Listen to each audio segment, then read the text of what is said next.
Hi, it's Eric with some thoughts for this week's audio essay on the topic of superposition. Now, to those of you in the know, superposition is an odd word in that it is the scientific concept we reach for when trying to describe the paradox of Schrödinger's cat in the theory and philosophy of quantum measurement. We don't yet know how to say that the cat is both dead and alive at the same time rigorously, so we fudge whatever is going on with this unfortunate feline and say that the cat and the quantum system on which its life depends are a mixture of two distinct states that are somehow commingled in a way that has defied a satisfying explanation for about a century. Now, I'm usually loath to appeal to such quantum concepts in everyday life, as there is a veritable industry of people making bad quantum analogies. For example, whenever you have a non-quantum system that is altered by its observation, that really has nothing to do with the Heisenberg uncertainty principle. Jane Goodall's chimpanzees are almost certainly altered in their behavior due to her presence. But there is likely no competent quantum theorist who would analogize chimps to electrons and Goodall to a Hermitian observable executing a quantum observation. Heisenberg adds nothing other than physics envy to the discussion of an entirely classical situation such as this. However, I have changed my mind in the case of superposition, as I would now like to explain. To begin with, superposition isn't a quantum phenomena. For example, imagine that you'd come from Europe to Australia and that you had both euros and Swiss francs in your pockets. You might then be said to be in a superposition because you have pocket change in both euros and francs rather than a pure state of only one currency or the other. The analog of a physical observable in this situation would be something like a multiple choice question found on the landing card about the contents of your pockets. Here it is easy to see the danger of this setup. Assuming you have 3 times as much value in euros as you do in francs, what happens when you get a question that doesn't include your situation as an answer? What if the landing card asked, is all of your change in A, euros, or B, Swiss francs, with no other options available? Well, this, as stated, is a completely classical superposition problem having nothing to do with quantum theory. Were you to have such a classical question asked of you like this, there would have been no way for you to answer. However, if the answer were on the multiple choice menu, there would be no problem at all, and you would give a clear answer determined by the state of your pockets. So if the state in question isn't on the multiple choice menu, the classical world is forced to go mute as there is no answer determined by the system, whereas if it is found on the list of allowable choices, the answer is then completely determined by the system's state at the time that the question was asked. Oddly, the quantum world is, in a way, exactly as deterministic as the classical one just described, despite what you may have heard to the contrary. In order to understand this, we'll have to introduce a bit of jargon. So long as the system, now called the Hilbert space state, is on the list of answers, technically called the system of eigenvectors, corresponding to the question, now called a quantum observable, the question will return a completely deterministic answer, technically called the eigenvalue corresponding to the state eigenvector. These are, in a sense, good questions in quantum theory, because the answer corresponding to the state of the system actually appears as one of the multiple choice options. So, if that is completely deterministic, well, then what happened to the famous quantum probability theory and the indeterminacy that we hear so much about? What if I told you that it were 100% confined to the situation which classical theory couldn't handle either? That is, quantum probability theory only becomes relevant when you ask bad quantum questions where the state of the system isn't on the list of multiple choice answers. When the landing card asked if all your change were completely in euros or only in francs, the classical system couldn't answer because 3 times the value of your Swiss francs were held in euros, so no answer could be determined. But if your pocket change were somehow quantum, well, then you might find that 75% of the time your pocket coins would bizarrely turn into pure euros and would bewilderingly turn into pure francs 25% of the time just by virtue of your being asked for a measurement by the landing card. In the quantum theory, this is due to the multiple choice answers of the so-called observable represented by the landing card question not being well suited to the mixed state of your pockets in a superposition between euros and francs. In other words, quantum theory gets probabilistic only where classical theory went mute. All of the indeterminacy appears to come from asking bad multiple choice questions in both the classical and quantum regimes in which the state of the system doesn't fit any given answer. Quite honestly, I've never heard a physicist rework the issue of quantum probabilities in just this way, so as to highlight that the probabilistic weirdness comes only from the quantum being overly solicitous and accommodating really bad questions. For some reason, they don't like the idea of calling an observable that doesn't have the state of the system as an allowable answer a bad question. But that is precisely why I do like it. It points out that the quantum is deterministic where the classical theory is deterministic, and only probabilistic where the classical theory is mute. And this is because it is weirdly willing to answer questions that are in a sense that can be made precise bad questions to begin with. That doesn't get rid of the mystery, but it recasts it so it doesn't sound quite so weird. The new question is, why would a quantum system overcompensate for the lousy questions being posed when the classical system seems to know not to answer? So why bring any of this up? Well, the first reason is that I couldn't resist sneaking in a personal reformulation of the quantum measurement problem that most people will have never considered. But the second reason is that I have come to believe that we are wasting our political lives on just such superposition questions. For example, let's see if we can solve the abortion debate problem right now on this podcast using superposition, as it is much easier than the abortion problem itself. The abortion debate problem is that everyone agrees that before fertilization there is no human life to worry about, and that after a baby is born there is no question that it has a right to live. Yet pro-choice and pro-life activists insist on telling us that the developing embryo is either a mere bundle of cells suddenly becoming a life only when born, or a full-fledged baby the moment the sperm enters the egg. You can guess my answer here. The question of, is it a baby's life or a woman's choice, is agreed upon by everyone before fertilization or following birth because the observable in question has the system as one of the two multiple choice answers in those two cases. However, during the process of embryonic development, something miraculous is taking place that we simply don't understand scientifically. Somehow a non-sentient blastula becomes a baby by a process utterly opaque to science, which as yet has no mature theory of consciousness. The system in utero is in a changing and progressing superposition tilted heavily towards not being a baby at the beginning and tilted heavily towards being one at the end of the pregnancy. But the problem here is that we have allowed the activists rather than the embryologists and developmental biologists to hand us the life versus choice observable with its two terrible multiple choice options. If we had let the embryologist set the multiple choice question, there would be at least 23 Carnegie stages for the embryo before you even get to fetal development. But instead of going forward from what we both know and don't know with high confidence about the system, we are instead permanently deranged by being stuck with Schrodinger's embryo by the activists who insist on working backwards from their political objectives. So does this somehow solve the abortion issue? Of course not. All it does is get us to see how ridiculously transparent we are in our politics, that we would allow our society to be led by those activists who would shoehorn the central scientific miracle of human development into a nutty political binary of convenience. We don't even think to ask, who are these people who have left us at each other's throats debating an inappropriate multiple choice question that can never be answered? Well, in the spirit of the portal, we are always looking for a way out of our perennial problems to try to find an exit. And I think that the technique here of teaching oneself to spot superposition problems in stalemated political systems brings a great deal of relief to those of us who find the perspective of naive activism a fairly impoverished worldview. The activist mindset is always trying to remove nuanced selections that might better match our world's needs from among the multiple choice answers until it finds a comical binary. Do you support the war on drugs, yes or no? Are you for or against immigration? Should men and women be treated equally? Should we embrace capitalism or choose socialism? Racism, systemic problem or convenient excuse? Is China a trading partner or a strategic rival? Has technology stagnated or is it in fact racing ahead at breakneck speed? Has feminism gone too far or not far enough?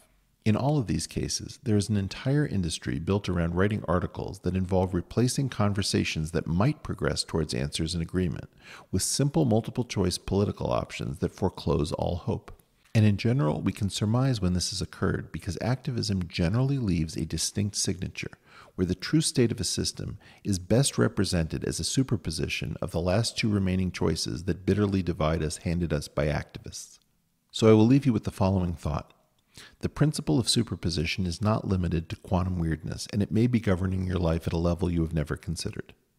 Think about where you are most divided from your loved ones politically. Then ask yourself, when I listen to the debates at my dinner table, am I hearing a set of multiple choice answers that sound like they were developed by scholars interested in understanding or by activists who were pushing for an outcome? If the latter, Think about whether you couldn't make more progress with those you love by recognizing that the truth is usually in some kind of a superposition of the last remaining answers pushed by the activists. But you don't have to accept these middle-brow binaries, dilemmas, and trilemmas. Instead, try asking a new question. If my loved ones and I trashed the terms of debate foisted upon us by strangers, activists, and the news media, could we together fashion a list of multiple-choice answers that we might agree contain an answer we all could live with and that better describes the true state of the system? I mean, do you really want open or closed borders? Do you really want to talk about psilocybin and heroin in the same breath? Do you really want to claim that there is no systemic oppression or that it governs every aspect of our lives? Before long, it is my hope that you will develop an intuition that many long-running stalemated discussions are really about having our lives shoehorned by others into inappropriate binaries that can only represent the state of our world as a superposition of inappropriate and simplistic answers that you never would have chosen for yourself. After a few brief words from our sponsors, I'll be back to introduce the guest for this episode's discussion.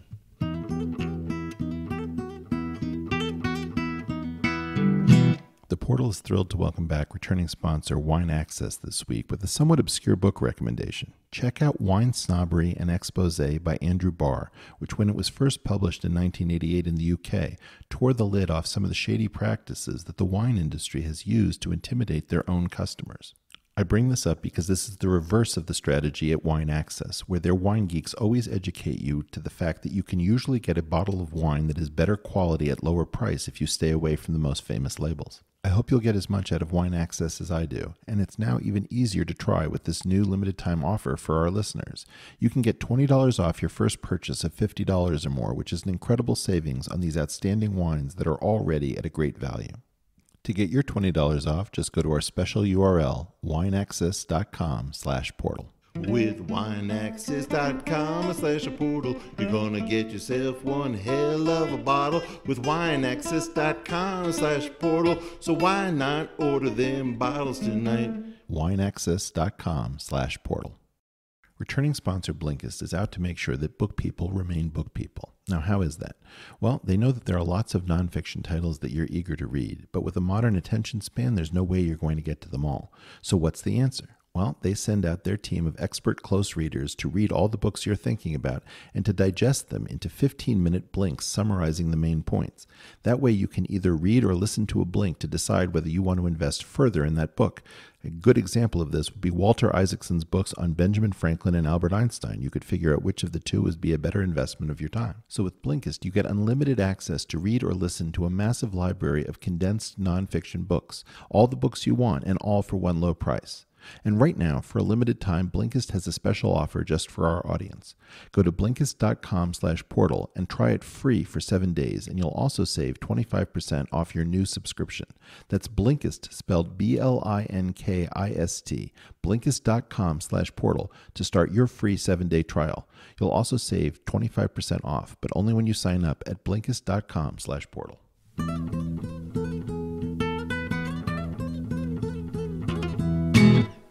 Today's guest is general partner at Andreessen Horowitz, a founder of the biotech firm Consul and former CTO at Coinbase. He's also a friend and one of the people in tech I always love talking with on almost any subject because of the originality of his homespun analyses. Balaji Srinivasan is a fellow STEM PhD who left research for tech. If you think about academics as having a natural culture that is often as strong or stronger than national or ethnic cultures, Balaji and I still maintain various sensibilities in common that reveal us to be academic expats from the system of research universities. In a different era, Balaji would likely have become a quirky professor, loved by students and feared by anyone with the soul of an administrator. But perhaps because his move from Silicon Valley electrical engineering to tech was later in time and not quite as far of an intellectual jump from conventional East Coast mathematics, Balaji went in for a much more aggressive computer and data-centered vision of the future than I was prepared for. Balaji is a firm believer in visions where crypto and decentralized computing, together with other technologies, ultimately liberate us from the world of excess social engineering, financialization, and declining technical competence.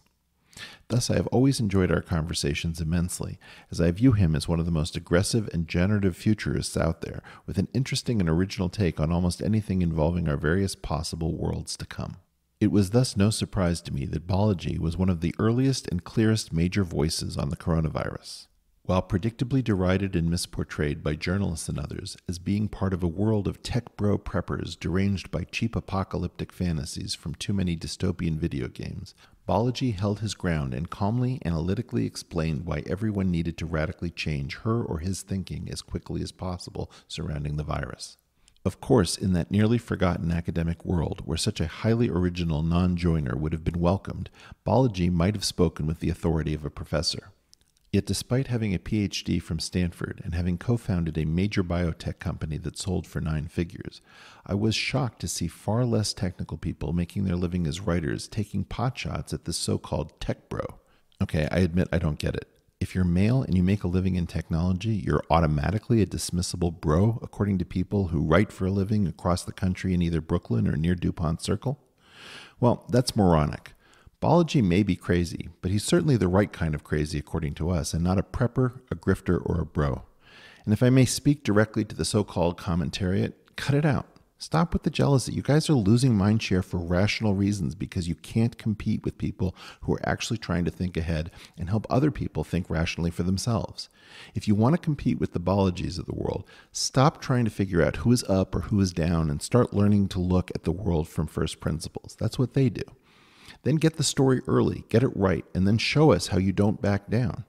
Dare your editors to fire you if they don't like the scoop you just filed and you did so responsibly. But whatever you do, you have a responsibility to the world to stop running everyone outside your little club down for the thought crime of giving good advice that contradicts whatever nonsense is being spouted by the 3-letter official organization that you've been led to believe represents the gold standard or the word of God like the WHO or the CDC. It's enough already, capiche?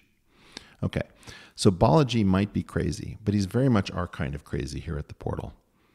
Thus, I wanted to introduce him to our audience.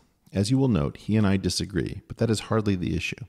Balaji is trying to think critically about what happens next and how this virus remakes the world. I personally tend to think Balaji might be too quick to give up on making institutions sane again, and he likely views me as stuck in the past, unable to realize how the blockchain and private enterprise will allow us to disintermediate the traditional institutions and their subversion. Suffice it to say that I think I am more correct, but that I hope that his vision is closer to accurate. And, if I'm honest, neither position is a slam dunk. I do hope you will enjoy this first uninterrupted conversation with Balaji Srinivasan, which will begin after a few brief messages from our sponsors.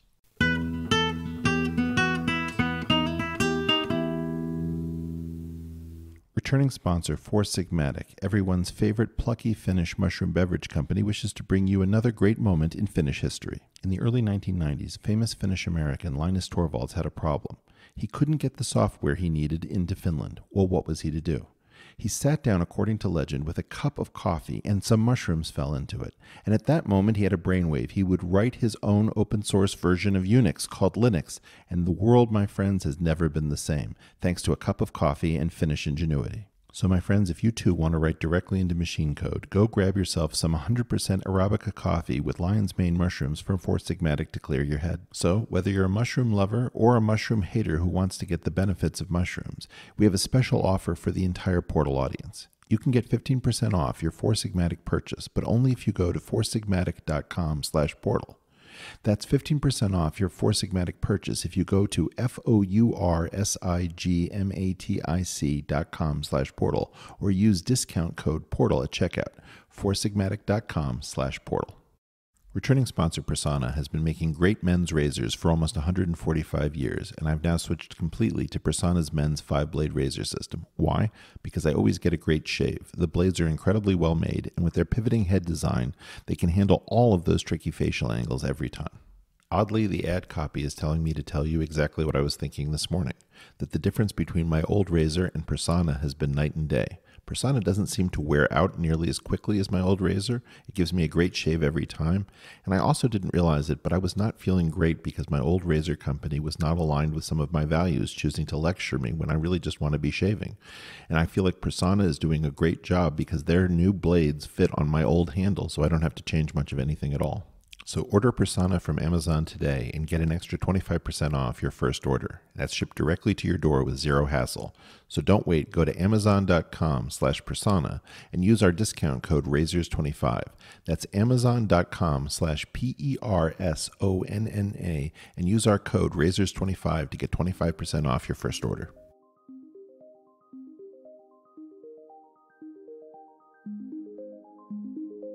Hello, you found the portal. I'm your host, Eric Weinstein, and today I get to sit down with my friend, constantly inspiring mind, which is always restless, Mr. Balaji Srinivasan.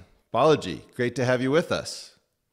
Eric, great to be here. So Balaji, of course, is the former CTO of Coinbase, as well as general partner at Andreessen Horowitz, and also the founder of a biotech startup that I think sold for over 300 million, if I'm not incorrect. Balaji, is that correct? Yeah, that's right. Yep. And generally, just a great uncorrelated mind and spirit who has been particularly good getting us early information on the corona situation.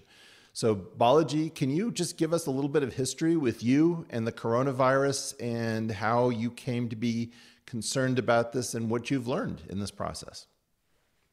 Yeah, sure. So, I've been basically, I guess, a part-time citizen journalist on Corona for the last 3 months or so, 4 months, since late January. I was going to be doing some other things this year, and I may still do them and try and fold them in or reboot them.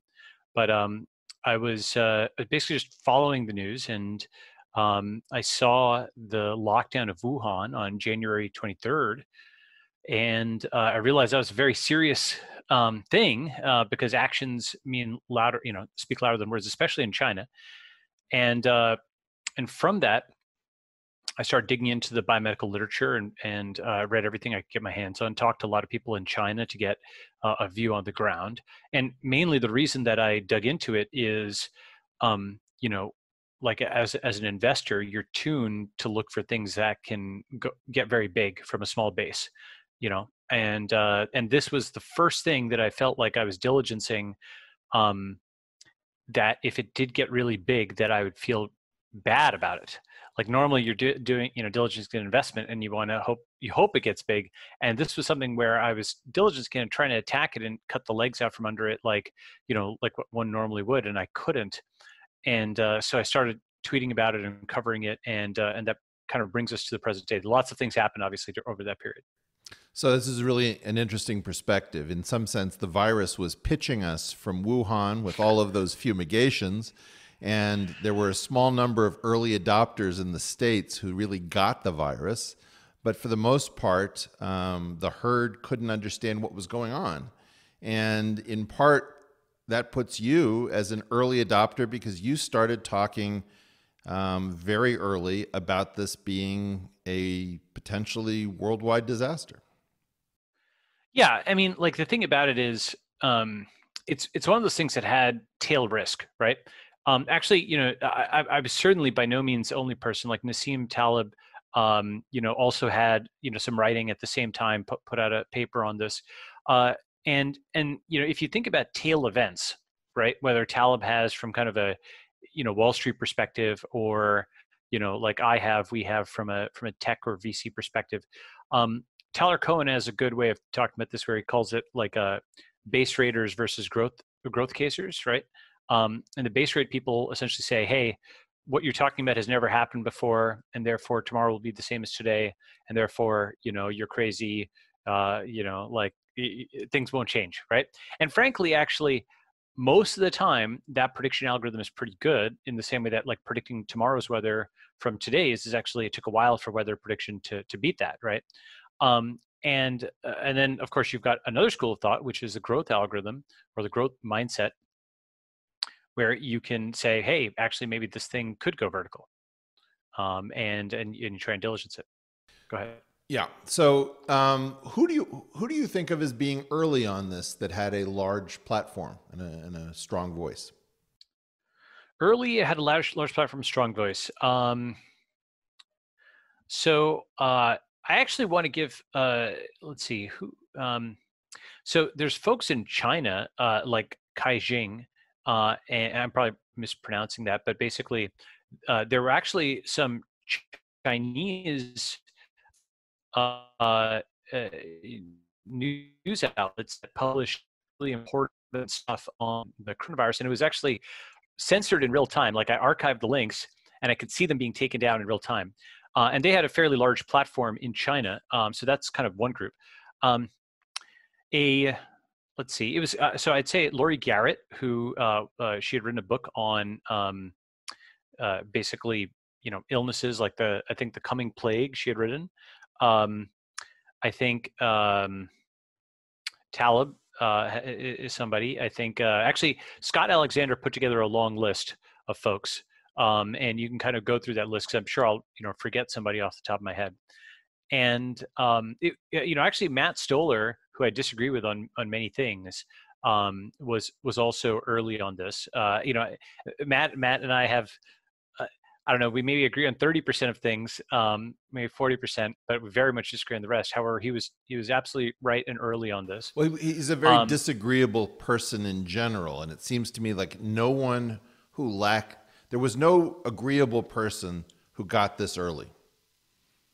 I think that's right, and that's because, the thing is, the term disagreeable has a pejorative connotation, right? And you can use it in the neutral sense of someone who will not agree for the sake of agreeing, but it's basically something where you might portray both of them as positive. There's like a consensus model, and there's like I don't know, an independent thinking model, right, or a first principles model. And yeah, like if you're a consensus thinker, it's something where you would just get attacked and yelled at and mocked for saying something that was quite different. And you know what? Like a lot of people who say something that's different from consensus aren't necessarily correct. And then you get back into the loop of, okay, how do you know whether they're correct or not, right? But go ahead. Well, I guess if I feel like if I actually have to refight that battle every show, I'll get nowhere. So I've just decided that we've won and that they're obviously wrong because the record shows that they're obviously wrong, and wrong for the same reasons every time. Like if I were to say something about the fact that we should really be thinking about the potential for the COVID epidemic to turn towards armed conflict and war, I'll elicit the same reaction from people who aren't allowed to think that many steps ahead. It's like, well, Chicken Little, I don't know, Right. I guess the sky's falling again. And, right. Whatever that energy is, part of our lesson, I think, is just to ignore it, to learn that it's sort of an evil thing that will hurt us very badly, because what we're doing is we're learning to associate the people who have the timestamps. And again, on this one, I don't have the timestamps. In fact, the first thing that I say on this is on February 9th, where I say, no, I don't yet have a take on the coronavirus, where I at least knew that I wasn't doing the work. I was seeing too much crazy stuff. So I guess what I want to do is to sort of say, look, let's try to do something different. On my show, we don't have to refight the battle of disagreeability. The disagreeable people are right and the other people are wrong. Okay.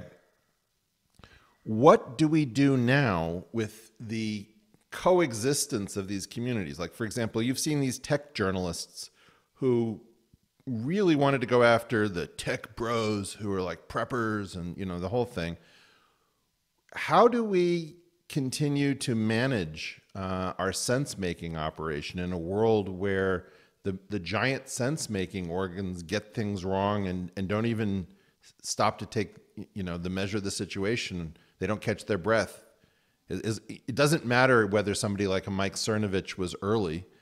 The point is Mike Cernovich is off the menu, and whoever got it wrong and said this is a psychological problem, we should treat it psychologically, that person will continue to have a job at the Washington Post.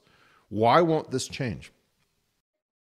So a few things. One is actually, I think both these questions, both the first thing and this, are related, which are there's two ways that you can diverge from the conventional wisdom. This is almost tautological, but one is you can be more correct, and the other is you can be less correct. And the thing is, I think let's call it not just on the West Coast, but there's the disagreeable state of mind or whatever. Talib's state of mind is you diverge from the consensus because you've got a better view than the consensus. You're not consistent, right? In deal formulation, and we're also seeing, I would say the like QAnon type stuff and so on, which is non-consensus and I would argue wrong, and kind of crazy stuff. And but even there, you have to be very careful, go ahead. because any large group of disagreeable people finds a lot of discarded truth that the mainstream doesn't want to deal with. So even in the darkest corners of the web, and make them as dark as you want, they usually have a little bit of truth that they're carefully polishing because the mainstream won't deal with it. So this gets basically to, I think, one of my one-liners, which is the internet increases variance. And you can hover on that and you can do a lot with that statement. So for example, you go from 30-minute sitcoms to 30-second clips and 30-episode Netflix binges. You go from, a stable 9-to-5 job to gig economy on one side and, a 20-year-old billionaire on the other side, right? And on many different dimensions, the internet is increasing variance. It's going, for example, from 3 television channels or cable news to an incredible, variety of different media outlets. Every person in media. What's that? And where N has grown arbitrarily large. Yes. N is arbitrarily large. That's right. In the sense, every person is now a personal media channel, and I think a big next thing is that they're going to become personal media corporations. And so, what I think is important in this world is to think about what decentralized truth looks like, and how do you come back to reference points that are true, even if people don't want to believe they're true. So, one that I think about a lot is, the blockchain, right? So basically the Bitcoin blockchain, there's actually a great book on this concept or this angle on Bitcoin that I don't think people outside the space really think about too much. It's called The Truth Machine. It's by Paul Vigna and Michael Casey. Casey's a former Wall Street Journal journalist, and Vigna is a current WSJ journalist. And so they both think about, they're actually very good. They're not haters or anything like that. They're smart, and you can learn something from them. Anyway, so this book, The Truth Machine, makes a point that, or it popularizes a point that's well known within the community, that whether you're Saudi or Japanese or Brazilian, American, Norwegian, Chinese, what have you, you have the same view of the Bitcoin blockchain as everybody else. And that means the database of who has what money, everybody agrees on.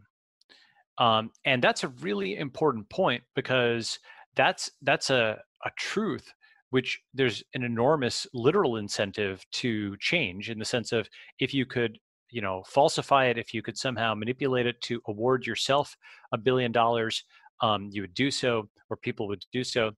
And so this is a really interesting example of truth in an adversarial environment where there's an enormous incentive to break it, to abuse it, but the database hasn't been corrupted because we've used technology, cryptography, other kinds of things, proof of work, to make it difficult to fake this history, to fake this truth. And that's very powerful, because I think you can extend that to other kinds of things. As traditional sources of authority are metabolized, people do want to have common reference points where you can cite this, and the other person will have to concede it's actually true. And then you can kind of move forward from there, premise, at least with a rational person. So let me pause there, because I think that's part of where I think we end up going. Well, I like that a lot. And this is what I talk about in terms of self-refereed games, that in a math department, you may really dislike somebody, but if they have the better argument as to who's right and who's wrong, I've almost never seen an argument go multiple days where people can't come to terms with who was correct and who was not. So there are these, jujitsu to an extent, as long as you're not talking about rule breaking. Somebody's either choked you out or they haven't. And there are edge cases, of course, in every situation. But we have a coming world in which the attempt to reference things to authoritative sources is, I think, now going to fail. Wikipedia, which is the ultimate sort of top layer on top of an authoritative source model is probably going to get degraded because too many people have right privileges inside of what were previously authoritative sources. So I like the idea that the blockchain is an example of how you force reason and rationality because it's too expensive not to participate in communal truth.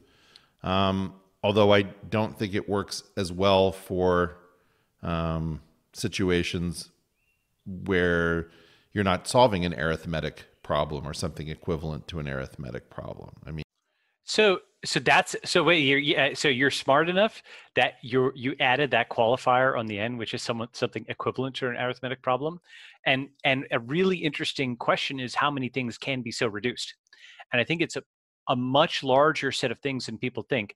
So once you can track, who has what Bitcoin, you can extend the same thing to any digital form of property, right? Which includes stocks, bonds, much of the world economy.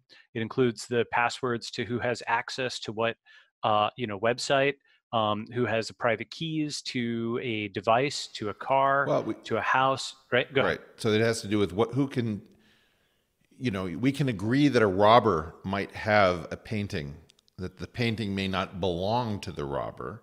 And so when you start getting into issues of fairness as opposed to just issues of custody, and again, to the same extent, when you have something that might or might not be equivalent to arithmetic, one thing that you find that's very interesting is watching the number of bets that don't complete, where two people start off acting like they've got a really serious disagreement, and then somebody says, well, let's settle it with a wager.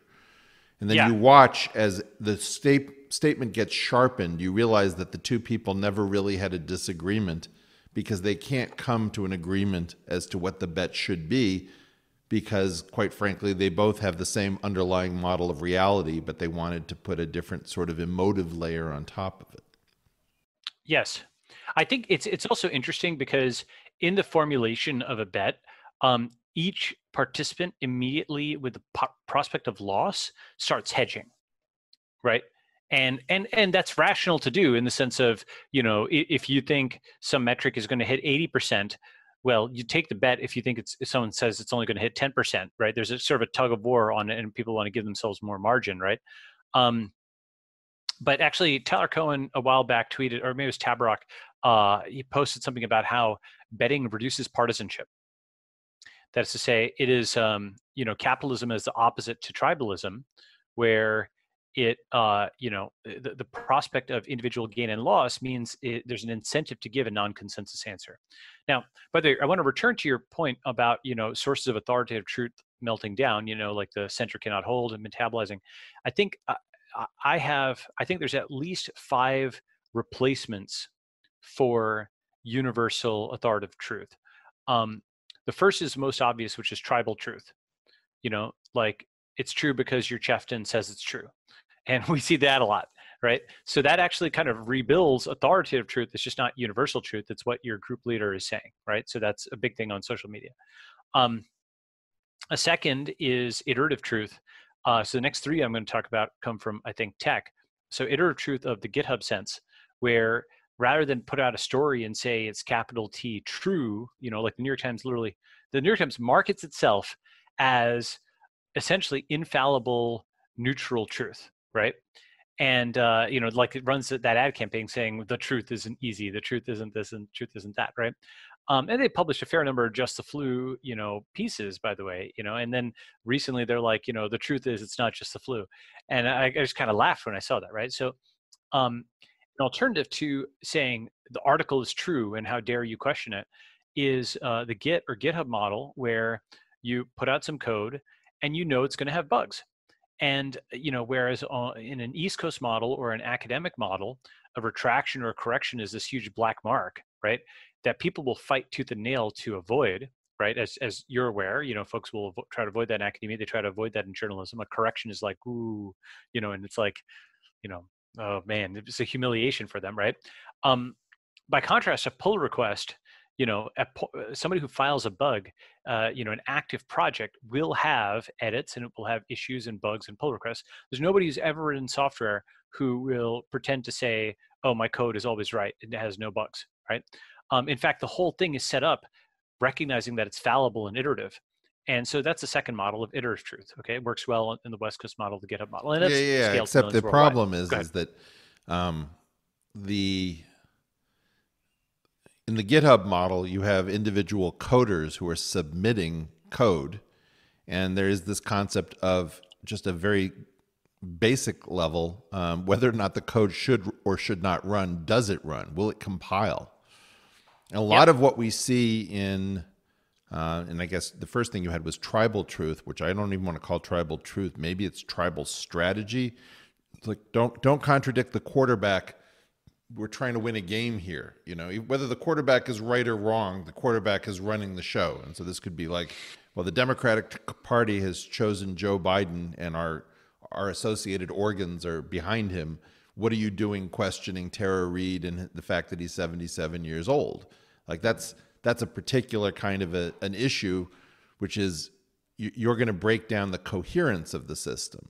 I guess where I'm really driving with all of this, Balaji, is I saw this with 2008, and I saw it with Nassim, of all people, which is when it was clear that the world had gotten this wrong and that a tiny number of people had gotten it right, we did not promote those tiny number of people appropriately. So one of the things I find interesting in this situation, I'm just going to repeat myself. One of the things I find interesting in the situation is I went through this a little bit with Nassim Taleb in 2008, and he was getting it right, and there was a small group of us who were very alarmed about the state of finance and the risks that were being swept under the rug, in particular through well-established metrics like value at risk. And what we found is that the people who had been the big critics didn't become super prominent establishment figures. The establishment would rather deal with the failed people who screwed everything up a second time, a third time, a fourth time, because it's really not about us improving as a society. It's about the fact that it's hard to profit in stagnant times if you're not getting things wrong.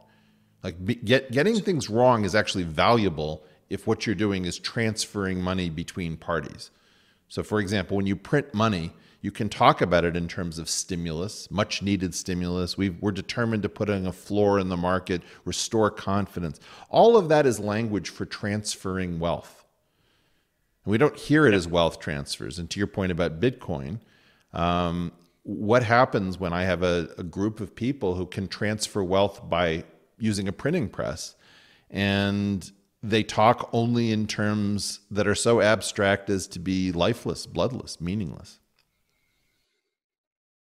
Yeah, well, I think two or three things I want to respond to there, which one is we can actually invert there's a line of argument which I'm sympathetic to, which says folks who are criticizing aren't building, or rather, if you're criticizing the man in the arena, it's always harder if you're the man in the arena, et cetera, right?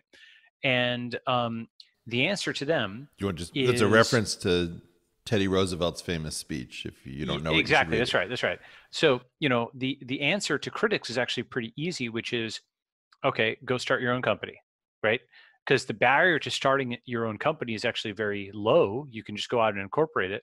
And so I think that's a good response to the person who says, oh, I could do so-and-so better than so-and-so CEO or whatever. Like, some people really could.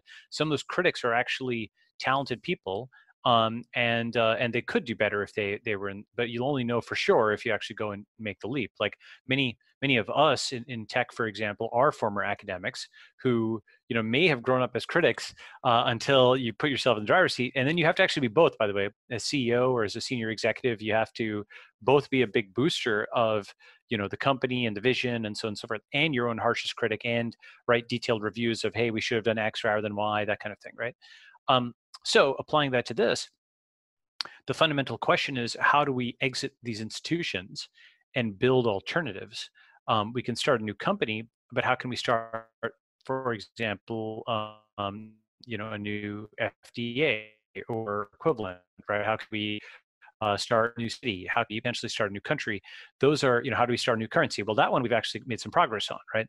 And so then, once you've started a new currency, if you notice the energy out of like the anti-Fed stuff, it's like Bitcoiners are laughing, right? They're not like mad anymore. And the reason they're not mad is they have the exit. If they're right, they've got a bet, which is very divergent from where Bernanke and co were, and where the current Fed is. Right, they got a bet that's very divergent, and they'll do well in the event that they're correct, and they've been correct for the last at least 1,000x or 10,000x up, right?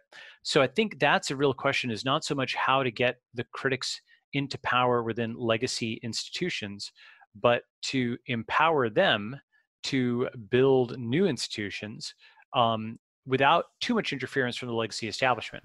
Well, So go ahead. This is where you and I obviously disagree. For those of you who are actually watching this rather than listening to this, Balaji looks like he's got a tremendous amount of money. He showed up with practically a hoodie, unshaved. I'm still clearly trying to please my boss by wearing a jacket and shirt ridiculously indoors during quarantine.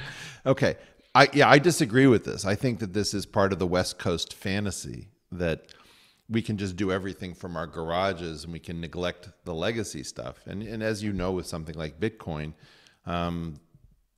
if you think about gold, the dollar, and Bitcoin, let's say, as 3 example currencies, one of them is backed by violence, the dollar. One of them is backed by quantum chromodynamics, gold. And one of them is backed by elliptic curves or, equivalent, mathematics.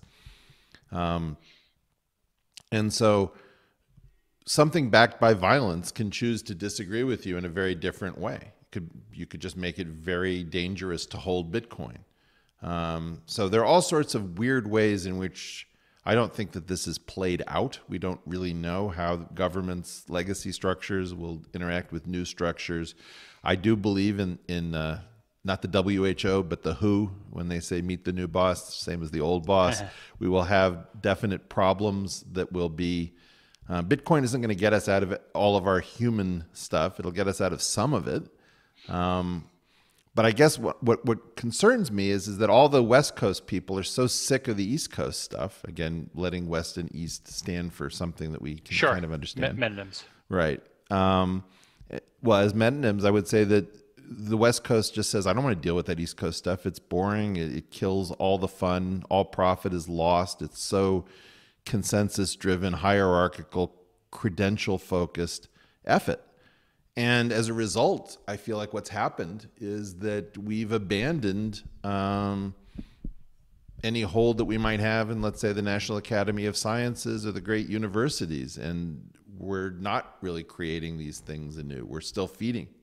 I mean, if I could just put one horrible spin on it, Burning Man is like a blast for 1 week a year, and it makes fun of the default world. But all of the riches that are needed to run Burning Man are amassed in the default world and then plowed as treasure into this giant weird celebration for 1 week. And I feel like the rest of us are in some weird ways partially parasitic on the very institutions that we've allowed to be taken over. So let me give something to this argument, because I've actually been thinking about it more over the last few months in particular, which is, from the standpoint of Corona, part of the reason that we're in the COVID-19 crisis, maybe the biggest part of the reason, is that, we just don't have people with scientific and engineering backgrounds in the press or the state for the most part. We have lawyers, we have, liberal arts majors, we have accomplished character assassins, but we don't really have too many people who know math or computer science, or in this case, virology, bioinformatics, genomics, et cetera. You've looked at the advanced degrees in Congress on Wikipedia? It's all JDs, right? It's beyond pathetic. I mean, just the idea that you would expect that the next president of the United States should be able to write a few lines of code. We're just drawing from the complete wrong pools of people. Right. And the thing about this is, just to show it doesn't have to be that way. Here's where let me do a few different riffs on exit in this context, right? So one version of it is look at other countries, right? Like look at something that's different in space. And so you can look at Lee Hsien Loong, who's the Prime Minister of Singapore, and he was, as you may know, like the senior wrangler at Cambridge, so like an actual research mathematician caliber person in terms of IQ, but also could really execute. He posted a Sudoku solver, for example, on his. Well, he could execute as prime minister. He's also still very sharp. He posted a Sudoku solver on his Facebook page in C++ and knew, two's complement and relatively obscure binary bit flipping type stuff, right? And there's, other folks like Tuomas Ilves, who was the president, I believe, of Estonia. He was actually a critical figure that helped make Estonia, e-Estonia, like an internet, based country, right? And I think he was a Princeton graduate and was familiar, and basically he was kind of like a Bitcoin proponent in 2020 who was helping start a new country. It's because he was next to the Estonian heads of state that he could do that. So those are some examples of it doesn't have to be that way. You have heads of state who do have some technical skill. But so I definitely want to give something to your argument, which I agree with, which is that we cannot completely neglect. And so then how do we reconcile those, take that thesis, antithesis, and come to a synthesis? Something I think about a lot is like a kitty corner strategy. For example, Google, went and built up its wealth initially in search. And after it had built a cash cow in search, then and only then did it decide to take on Microsoft on its home turf with, first Gmail, and then Google Docs and Sheets and so on. And that was a huge, that battle is still being waged today, right? Like that would not have been the smart first thing for Google to do. They had to build up kind of their own thing first, their cash cow, before they went and engaged more competitive markets. So, so that's one option. I mean, there's something kind of like that happened with the United States as well. It exited Europe in like actually not 1776, in the 1600s and 1700s. Eventually declared independence, fully exited, and then over 140 years, essentially built its strength, had its own problems, and then by 1945 was stronger than almost every European country, right? And kind of came back in. And so that's a second example of kitty corner. You go to a diagonal, you win in that diagonal, you build your strength there, and then you come back. And today with what's happened, I think of of course you know this, but maybe not all of your audience knows this. Founders Fund has this funny one-liner, which is we wanted flying cars, instead we got 140 characters, right? And meaning where's the innovation of the future? We just have this messaging service and so on. But I have a feeling that social media and cryptocurrency are going to actually be the way that we do get that future. And the reason is I think of them respectively as American glasnost being social media and American perestroika being cryptocurrency. Now, should I explain that for your viewers, or you want to take it from there? Have you thought about that? No, you can do that. Although Okay. I am worried that right now we're in the COVID epidemic. And I think, of course, I find cryptocurrency fascinating. I do think it's more speculative because of the different ways in which, look, obviously you've been very early on COVID. You've been early on Bitcoin and a major proponent in all things blockchain. The concern that I have, Balaji, is that I don't know how to reformat this conversation. Like, I know how to have this boring conversation with the East Coast, and I know how to have the wild-eyed conversation with the West Coast. But sure, the thing that I'm looking to have is a conversation that doesn't really sound like either one of those two. Sure. And it has to do with the following thing. Okay, so imagine that you've got like more or less these two bad families, the Clintons and the Bushes. Okay, and it's like the Hatfields and the McCoys, and then maybe they're more similar to each other than we know. And of course, Barack Obama is somehow attached to the Clinton family, whatever. But it's like, it's a little rich that we're going to take this most powerful of nations with all of its great universities, all of its culture, and in the space of like 20 or 30 years, we're just going to screw the whole thing up so much that we're talking about like moving onto the blockchain. And we're going to just, hey, let the legacy institutions die. We've outgrown the New York Times. We've outgrown Harvard. We've outgrown political parties and countries. We should just be the, electronic states of America. And it's just like, whoa, whoa, whoa. We skipped a bunch of steps here, at some level. We've got a really bad economic problem. And then we've got two, what I view as relatively non-productive strategies. Either continue to go with the Bush-Clinton stupidity, now represented by Biden and weirdly Trump, who obviously is, not really coming out of the Republican Party. But all of this is like a reaction to how sick people are of the kleptocracy, this geriatric kleptocracy. And then, the other option is, well, let's make ourselves into a really large version of Estonia because Lord knows they've been forward thinking.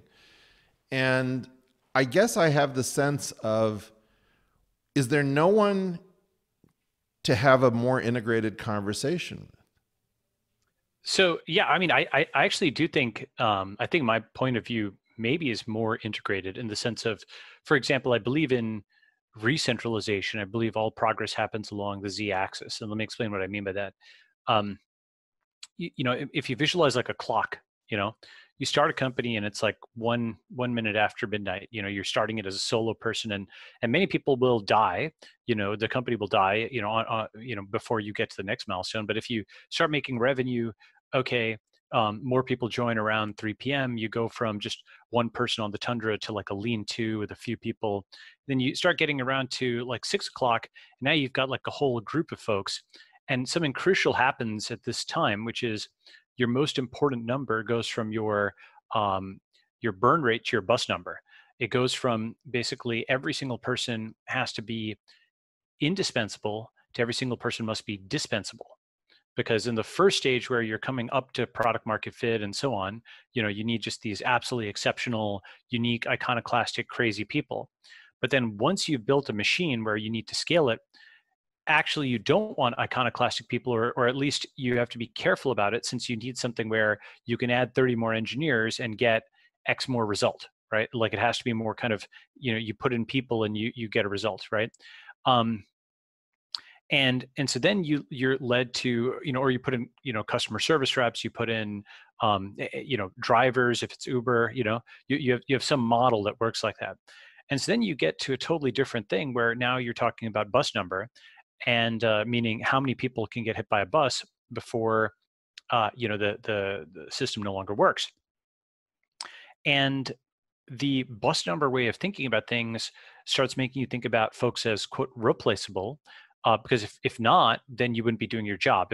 If you had a company of 400 people and 300 of them were essential and they quit and your company would go to zero, you wouldn't be doing your job as CEO. It's like required to make them redundant, not in a bad sense, but redundant in the sense of if one of them goes down, the whole company doesn't go down. You're making the thing anti-fragile in Taleb's sense.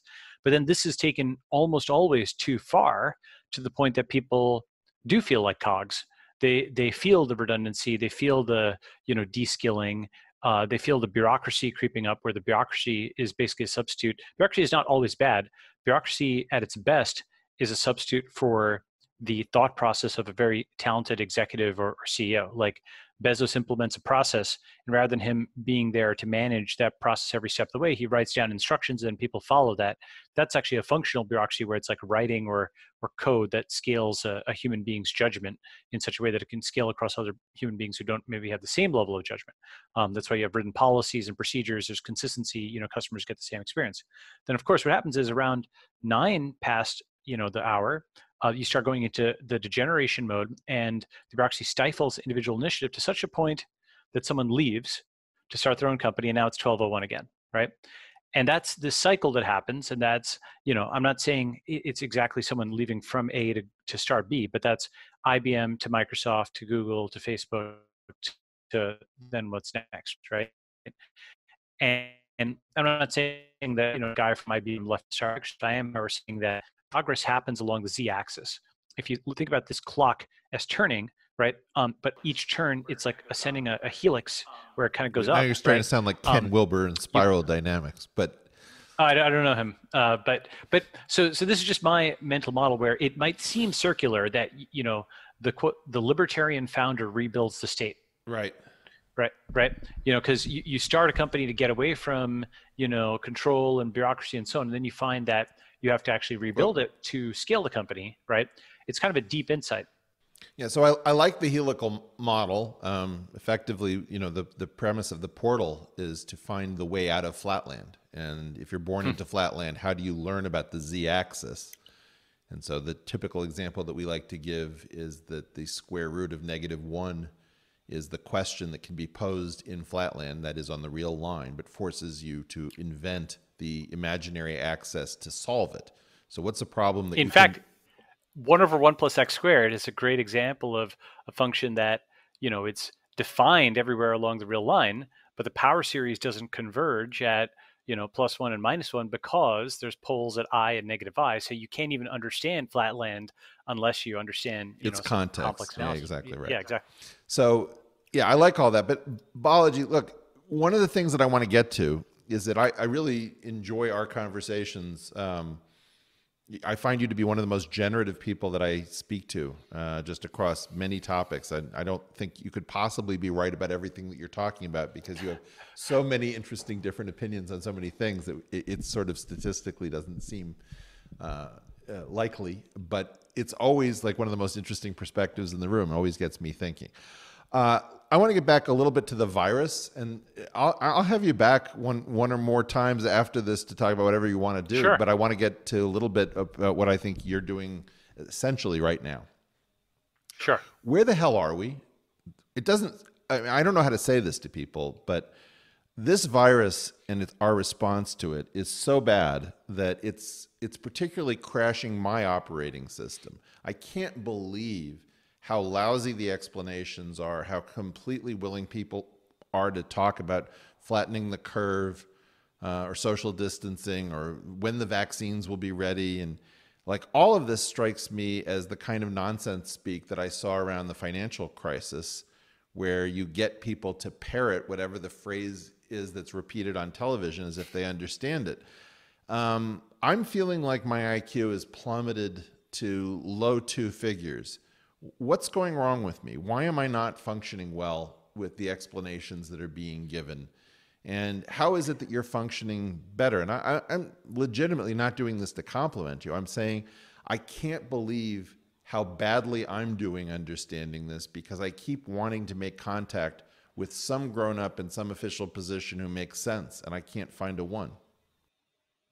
Well, I think so. First, thank you for I think the kind words. But I'll tell you at least my mental model. I wouldn't say that you're doing badly or I'm doing well or anything like that. But at least my mental model on this. In an interesting sense, the world has actually receded such that we know what we don't, or not everybody, but let's say smart people like yourself increasingly know what they don't know. And here's what I mean by that. So in one sense, the world has receded physically, where lots of people are now literally sitting in their rooms, right? They can't travel around the world and or even to their office or what have you, right? Um, but the second way the world has receded is most of what we know about the world is mediated, right? You're a research scientist. I'm sure some of the folks listening are. And so you have discovered facts that are true of your own accord in some discipline, right? You write a PhD thesis or what have you, or even just do any kind of research. It's kind of like that. Many people, this is what I call kind of like a pre-headline person. A pre-headline person, as opposed to a post-headline person, a pre-headline person is like a research scientist or a founder or a journalist or a politician, someone who has known about the facts, known something to be true prior to it being printed in a newspaper. And that seems like a very small thing, but it's actually a big thing because it means that those people are responsible for discovering and disseminating new facts, right? Whereas a post headline person will not believe something until it's actually printed in a newspaper that they trust. Your personal, kind of statement to them that, hey, X is true, they won't necessarily listen to it unless they believe in your authority from some other thing, some other institutional position. Okay. So in many senses, our domain has shrunken, both physically because we're in our rooms, and mentally because all of these nodes who we trusted to give us information about things, we're realizing that those folks messed up. And so, the signal they're giving today, well, yesterday they were basically saying, oh, this thing is nothing to worry about. It's just the flu. Don't wear a mask. Now you have to wear a mask. Like, these contradictions are so obvious and coming so quickly that we are forced to realize that those folks are extremely fallible human beings and not oracles. It's not the institution said, it's not the New York Times said or the Washington Post said, it's this guy said, or this girl said, this person said, right? And so I think that's, the first step, as Saul Alinsky would say, if the first step in community organization is disorganization, I think the first step in understanding is not understanding, having it all be a jumble, right? And at least what I'm doing is I'm leaning on, you have training in physics. I know something of physics, certainly I'm not going down to elementary particle level, but I do know genomics, and I know bioinformatics, and I know diagnostics, and I know how to read biomedical papers. So, that's also mediated, of course, but it doesn't make the pretense. It doesn't have the pretense of being capital T truth. It's, here are some researchers. We put out something. We believe it to be true, and you can contest it within the domain. You can. It's legitimate to contest it. In biomedical research. And so, leaning on those, that gives me some information, maybe more, maybe orients it. I would also say, from two other standpoints, as part of the earlier part of our conversation, I think discipline-wise, or I don't know, I'm not sure you call it mentally or dispositionally, rather. That might be better. From a dispositional standpoint, I expect authority to fail. And I already knew the state was going to fail. The extent to which it failed is kind of interesting, but like the direction and magnitude was not 1,000x off from what I expected it. I think that for those who did not expect that, or who found it to be 1,000x off, go ahead. I expect institutional failure. I think about it all the time. I talk about it all the time. The magnitude of this institutional failure caught me by surprise. And that's fair. That's fair. I don't want to say, like, this is something where the permanent bureaucracy failed, FDA, CDC, international organizations like WHO failed, the elected government failed, the unelected government, meaning the career bureaucrats, they failed, state and local, the mayor of New York, like, et cetera, and the legacy press failed, and the military, frankly, has failed. Like, the only thing, I was tweeting about this, but basically, biodefense, since anthrax, was something that billions of dollars has been allocated for. Why can't I talk about the Wuhan lab? So that's actually now come back within, I'd say, the somewhat mainstream to discuss. Sorry, I can talk about it again? Yeah, right. Like so with the Wuhan lab, just to touch on that for a second, it is certainly the case. Let's say we've got two hypotheses, or there could be K hypotheses, frankly, and you want to distinguish between them, right? It is certainly the case that there have been deadly natural viruses and infectious diseases in general that have arisen before the age of modern I can see where you're going. I don't want to do it that way. Let me phrase it. No, Let me phrase it, because I don't want to waste time showing that we're not crazy people. Obviously, we're not crazy people. No, it's a tax. Sure. It's a tax that I don't want to pay, Balaji. That's the thing. Is I don't want to pay the tax of saying, well, of course, nobody's saying X, nobody's saying Y. By the time we get done with the recitations of what nobody's saying, our time will be over. So I guess by my nature, when I have the time to do it, I like to be precise in the statements that I feel that there's uncertainty about, right? So let me give the other side of it.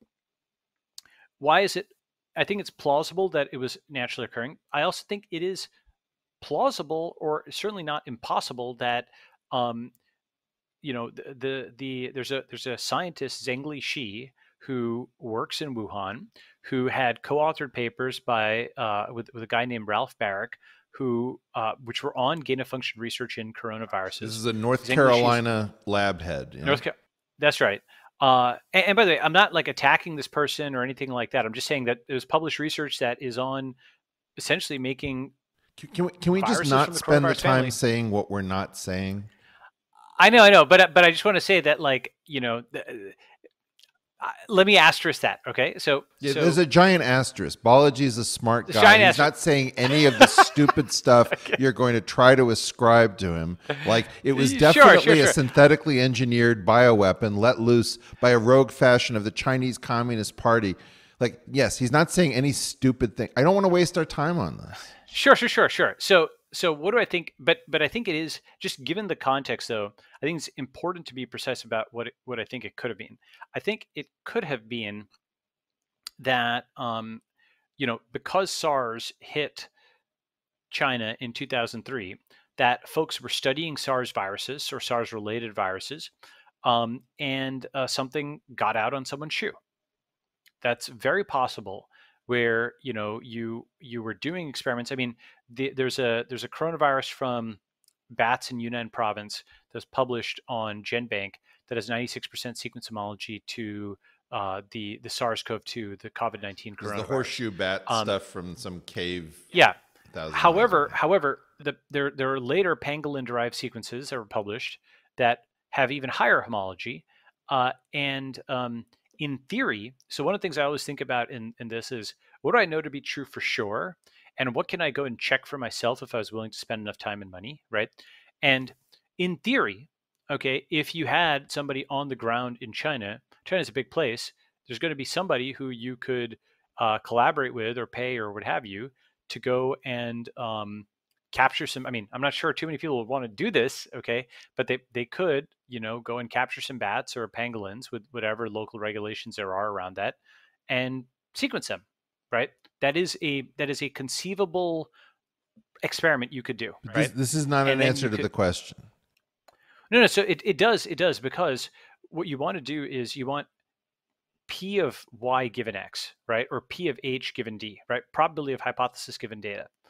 And the thing, for example, like I always think about what could falsify or prove. Balaji, you're going down a different path. Like, my question is different. My question is, there is no way that the Wuhan lab should be discounted at this point.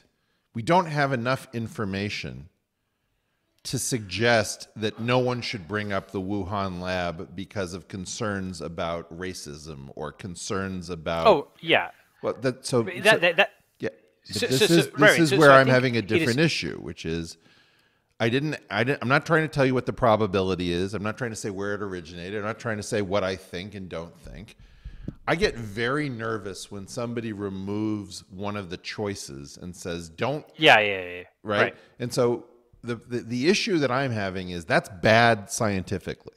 When somebody says, well, only bad people think that the Wuhan lab might be involved. It's like, whoa. Something broke down, because that should be a live hypothesis, and it shouldn't carry stigma. If you're saying, well, definitely, it's the Chinese are just trying to get us, and they're trying to take our stuff, that would be stupid. But saying, hey, we've got a pretty significant lab doing research pretty closely related to this topic, and it could be anything from an accident to somebody was trying to grow, let's imagine trying to grow coronavirus, bat coronavirus tissue in human lungs, cadaver tissue. You don't know, and it's not a question. So let me give it an ask. Wait. Let me just finish off. Go ahead. Sorry. And the instant you start talking about this, you get these really weird comebacks, which is like, I don't think anybody smart thinks that this was engineered from first principles in a lab and released as a bioweapon. You're saying, well, yeah, nobody said that. So why is it that that's what you're responding to? Like, you can feel that there's a force field around the issue of, is there a more significant Chinese responsibility in falsifying data, controlling the WHO, disguising the origins that they know about this virus? And why are we participating in something to aid China? I don't understand. Why is the U.S. leadership so courteous to these people, the Chinese Communist Party? Well, okay, so I think there's a few interlocking things there. The first is, should a legitimate scientific hypothesis be shamed out of public debate? I don't think so. The second is, and this is somewhat difficult, but let me see if I can get there. You've graded math exams, you've graded physics exams, almost certainly, right? If somebody gets the right answer and they just circle it at the bottom, but they don't show their work, or they get the right answer and they just put pi down there or whatever, and it just happens to be right, but all their steps are wrong, right? Then that usually doesn't get credit, right? And I think there were a number of folks, at least in January, who were throwing around things like, "Oh, it's like an HIV infused, sequence," and so, and because of that, because those were just kind of that's like being in the direction of it coming from a lab, though it's not the same as it.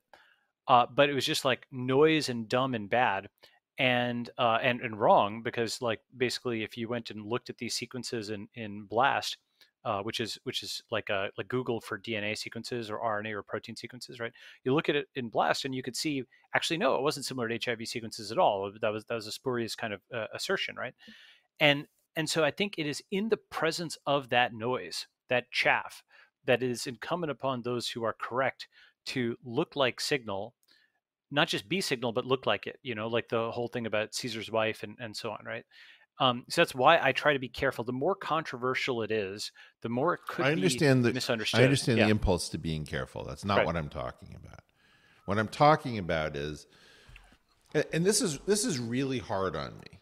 In essence, the way I'm seeing this is that I'm trying to stand up for a missing position. Once upon a time, we had top people, professors, people who'd be virologists, who would get up and they would say something approximating the truth. Like, we can't know this. These are the available hypotheses based on this information. I'm leaning this way. We can't rule anything out.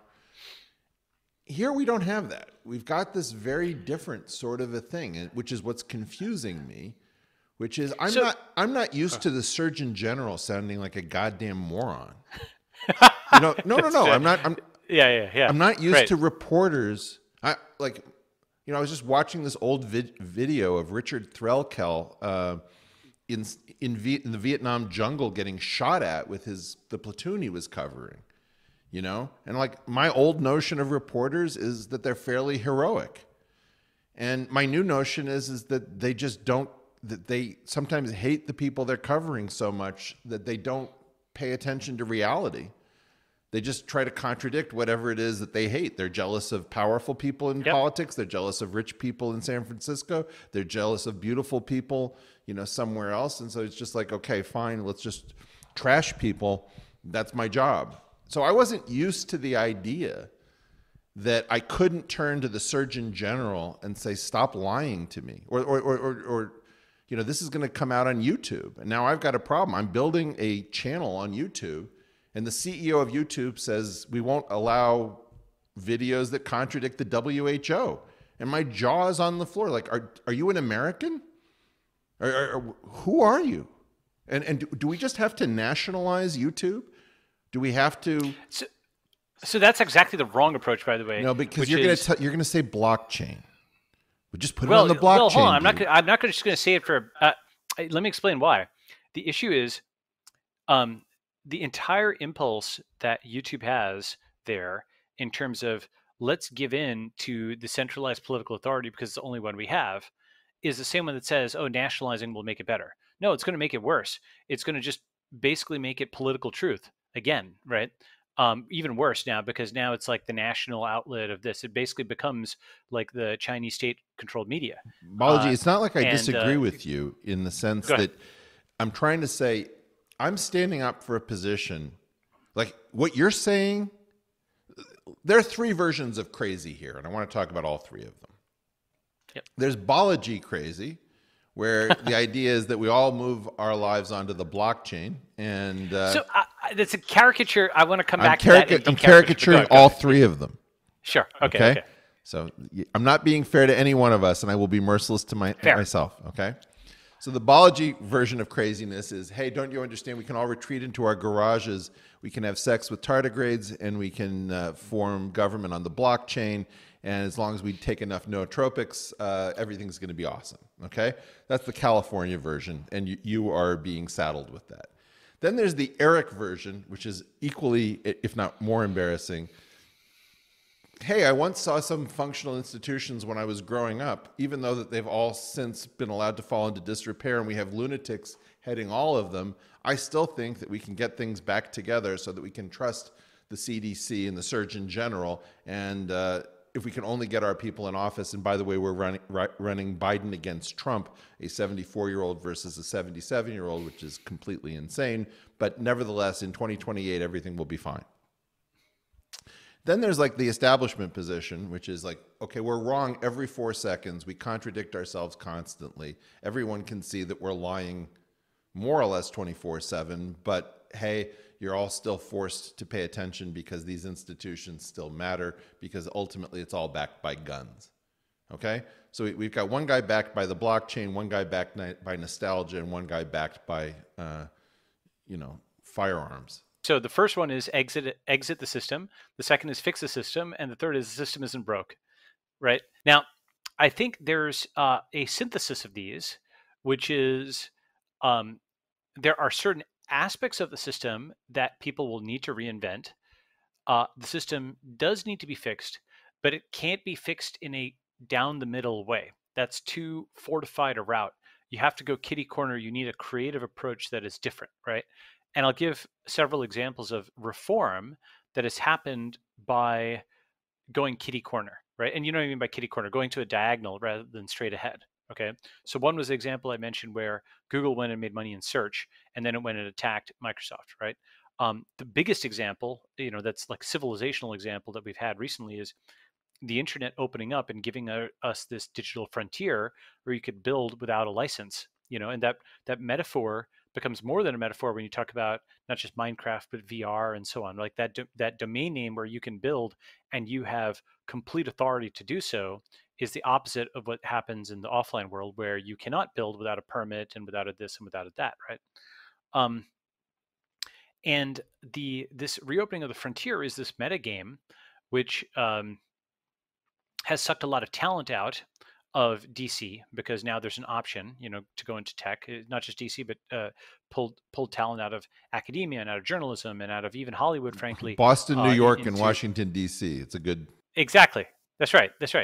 And so in a sense, the fact that the frontier exists and that people have moved to this digital frontier has in turn weakened legacy institutions. So it's kind of this, double whammy, a -1 for them and a +1 for the frontier. And another third example is cryptocurrency, right? Rather than Satoshi going down the middle and trying to get a meeting with the IMF or the World Bank to say, hey, let's start a new currency, one that you can't print. Had he done the down the middle kind of thing, first he probably wouldn't have gotten the meeting, and had he gotten the meeting, he would have been laughed out of the room, right? And so a new approach. You know that I tried to get prime brokerage for Bitcoin in 2010. Wow, really? Okay, so you were ahead of the curve. Well, yeah, but I'm sure we couldn't get anyone to take it seriously. So it's not like I bought a hard drive and just loaded it up with Bitcoin. Exactly, that's right. So this is also related. I mean, there's so many other examples of this. For example, in 2020, Google and Apple and so on, they still don't have TV channels, but they do have Apple TV and YouTube and iTunes and so on, right? It was literally easier to build and scale the internet and get it to people's houses than it was for them to go and wrestle with television company, or like the entire licensing complex around television, right? And so I think that is, yet the reform happened, right? It just wasn't, you didn't attack the Maginot Line head on. You recognized it was a Maginot Line and you figured out how to go around. Yeah. Now the flip side of this, to bring up the Maginot Line point in a different way, when you talk about how you've been like amazed by like what's happened in the U.S., unfortunately, and this is actually something I do not think most people have realized. Uh, America has been invaded and defeated by the coronavirus. And that is the first successful invasion of America in modern times. I think like the War of 1812 is like the last time, the British burned the White House, like serious, kind of foreign damage on American soil. I mean, obviously there's Pearl Harbor, right? But like the continental United States has been so safe for so long that there has never been like a foreign occupier. And what happened is this virus basically bypassed the Atlantic and the Pacific. It bypassed the nuclear umbrella and all the aircraft carriers. It bypassed all of that to go and kill like almost 80,000 Americans, sick and a bunch more. And we basically lack, whether it's the military, whether it's our regulatory bureaucracy, whether it's a simple lack of like the people to get the thing under control. We lack the ability to stop this. And so right now, what is happening is, like the country is essentially negotiating. I shouldn't say negotiating. It's essentially an unconditional surrender to the virus, because, like for example, the concept of hey, everyone's going to get it, herd immunity. That's basically throwing oneself on the mercy of God, because it's not at all clear that everyone's going to have immunity to this virus that's lifelong. Other coronaviruses, for example, have immunity that only drops off after 2 or 3 years. There's like a paper on that. So it's not clear that letting everybody get it means that they won't be able to get it again in the future. It may just be that letting everybody get it makes this like almost like a temperate malaria. It's just endemic in the region, and it just takes a toll every year. People have talked about this being like the fifth endemic coronavirus, and it becomes, cold and flu and COVID-19 season, not just cold and flu season. And so, the Maginot Line concept is one I think about a lot in this context, where basically the entire 20th century establishment, interestingly, by the way, the other major entities that have been invaded by the coronavirus, the ones who have been doing the worst, are the other NATO countries, UK, like France, Italy, Spain, Germany, and Russia. So the folks who are squaring off in the 20th century have basically been invaded and defeated by the coronavirus so far. And when I say defeated, like the occupation is going to begin. And that's not going to be pleasant. People are fooling themselves and thinking it's going to be pleasant. It's not going to be pleasant. Anyway, I got on that because we're just kind of talking about Maginot Lines and moving around them, but recognizing that something that seems impregnable isn't, if you change your mode, is I think really important. You change your point of view. Go ahead. Well, so I sort of like this, but I also feel like I don't even understand where we are. And maybe the idea, Balaji, that I want to entertain is that I have a certain kind of weakness of mind, that I'm very good at opposing institutions because I know how they work, but I'm not used to an institution being this wrong, like blatantly. When I start seeing science and nature talking about things that are completely insane in social justice theory, and I just think like, okay, whatever this thing is, it's broken through to science and nature. It's invaded Harvard, Princeton, Rockefeller University. This inability to think seems to be attacking everything institutional. And I would really say that that's the major thing that invaded us. It wasn't the virus, because, Right. Right. What's really invaded us is that everything institutional is playing host to this particular kind of establishment stupidity at the moment. And in the old days, we had Noam Chomsky's inside of the establishment. Now we're down to like our last Noam Chomsky. So it used to be that it was very tough for everything to go this dumb because of the number of smart iconoclasts who sat in official chairs. And like what I see now is that effectively there are no people who are willing to stand up and say, this is insanity. Well, so here's a couple of thoughts on that. I mean, I think that in terms of history, a comparable period in some ways is, I mean, the Cultural Revolution, from 66 to 76 was much more violent than, the recent wokeness in the US. But there were some similarities in the sense that um, Xinhua, for example, which is like the Chinese MIT, was literally occupied by rival gangs of, machine gun toting students. And, they were shooting each other over some point of, Maoist theory, right? Woke and woker basically over there, right?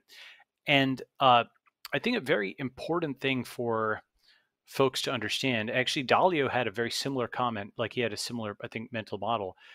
Nobody has lived through anything like this in the US, but people have in history and they have in other places. And that's what's useful to really read, like the history of other places and other times. Obviously, history is of other times, but meaning non-American history. And many of the folks who have landed in the U.S., whether from South America or from Central America or Iran, Russia, Eastern Europe, India, China, Korea, et cetera, have been leaving economic or political instability, often communism, or in the case of India, socialism, or in the case of Iran, Islamic fundamentalism. And they've been part of functioning societies like, Cuba, for example, under Batista was, a flawed but actually relatively well-off country. And then it all just went completely to hell, right? Same with, so many countries like, when communist revolutions come to town, they can go from decent levels, like Venezuela, for example, prior to, Chavismo, to starvation. And so other places have seen that kind of fall. And like how far do we have to fall? We still have a ways to go. Uh, and I think that it's useful to think about these other countries and figure out how bad it could get. But why don't we come back to that point? Go ahead. So yeah, look, I don't want this to be, we can explore why we're getting knocked over by a feather. But maybe what I'd rather do is to use the COVID situation and your different lens on it to illustrate sort of where we are. So the kind of, here's some of the questions that are on my mind. Sure. What is the real end game of this? Where are we really? When people are talking about reopening back to normal, I have the feeling that almost none of this stuff makes sense. And my take on flatten the curve was that we were caught with our pants down with respect to preparedness, and so we were trying to avoid deaths of accountability, which would be triage deaths. So then, the issue was that the limbo bar was so low because we didn't want people dying to show that we were completely incompetent. So everybody should stay home so that we don't have deaths due to triage as opposed to deaths due to the coronavirus. I believe that a lot of what we're hearing in terms of how we're going to come back or when there's going to be a vaccine, nobody really knows when there's going to be a vaccine or how what that's going to look like. What is the grown-up, mature perspective on the possible scenarios towards normalization?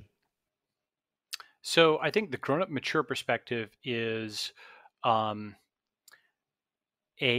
virus is actually serious, and I can go into why. Basically, it's not just mortality, though mortality is quite high, but it's morbidity. That is to say, a lot of people are actually getting sick for weeks or even months, and that doesn't show up in death statistics. So let's just pause there because I think this is super important. Yeah. So Balaji, here's something that you could really do that would, I think, be very helpful to me. I would like to understand what are the basic scenarios that may be playing out if our public officials were able to speak to us truthfully. What would they be saying if political economy and our relationship with China and issues having to do with questions about preparedness and our supply chains weren't deranging everything? What do you think the various scenarios are, more or less, in terms of the universality classes of what might happen next? So maybe I'll say something you may not agree with, which is I think if we're being like truthful, in the public square, folks would say, in main dimensions, America is actually behind. It thinks it's ahead, but it's behind, which is similar to Blockbuster or Barnes and Nobles or BlackBerry or other like once powerful entities that were disrupted by something that they didn't see coming or didn't understand. And what this virus has done is basically it has shown that America can't physically innovate anymore, or at least cannot do so quickly enough or at any scale above an individual or a corporate level. It can't coordinate at the level of a town or a city or a state, let alone a country. And it can blow things up in other places, but building is harder than blowing something up. And so the first thing is America's actually behind. I actually, it's funny. I did a Twitter poll on this for what that's worth. It's not a representative sample, but it's really a survey of the folks who are kind of in my, my following or what have you. And I said, is America A, ahead, B, behind, or C, tied with China for physical innovation? And or rather, is China ahead? And 51% said China was ahead. In this little, non-scientific poll, for what it's worth, again, but just of folks who are in tech and of folks who would follow me on Twitter or what have you. And the other question I asked was, A, it's a kind of two-part question. A, are you an American or not? And B, do you think the U.S. is still the world's undisputed number one superpower? And again, roughly about half of the Americans said it is, and half isn't, and same for the rest of the world. Those maybe about like 55 or 60-40 for the Americans, and maybe 45-55 the other for the rest of the world. And so I think these are things which, if you're being honest with the U.S., you want to start thinking about it in terms of like a great company or a great country that missed a few steps and that is not as far as ahead as people think, and that that could fall further, and maybe will fall further, given the corona crisis, and needs to realize that and needs to rebuild. So, and I think like just saying that the problem with this is people will not receive a dispassionate analysis of strengths and weaknesses as constructive criticism. They'll say, "Oh my God, why do you hate this or hate that? Why do you hate the country or this?" That's not at all where it's coming from. It's a great country. It's given like my family and a lot of people a lot. However, it's kind of like Japan before the Meiji Restoration, or China before Deng Xiaoping fixed it, or the Soviet Union in the 80s in some ways. So I'm not saying that the U.S. is as bad as the Soviet Union or Maoist China. Or frankly, Microsoft under Steve Ballmer. It's basically in a stagnation that it needs to get out of. And Peter has talked about this, but it's now very clear that the consequence of not being able to innovate in the physical world has led to this. And that's one of the big things. The second big thing is the smart people, folks with technical and scientific ability, are simply not steering the ship. And thus you have, that you asked, okay, which official is going to give a straight answer? Those folks don't have the technical ability to give a straight answer. It's not like you're on the board and you can ask the CEO, "Hey, give me the figures on X, Y, and Z by W date," right? Like you can expect a tech CEO to be on top of their metrics because they have to be to survive as a company. But our current government of the United States is not like the founder CEO. It's not the person who inherited from them. It's not the third generation. It's like, the 40th generation.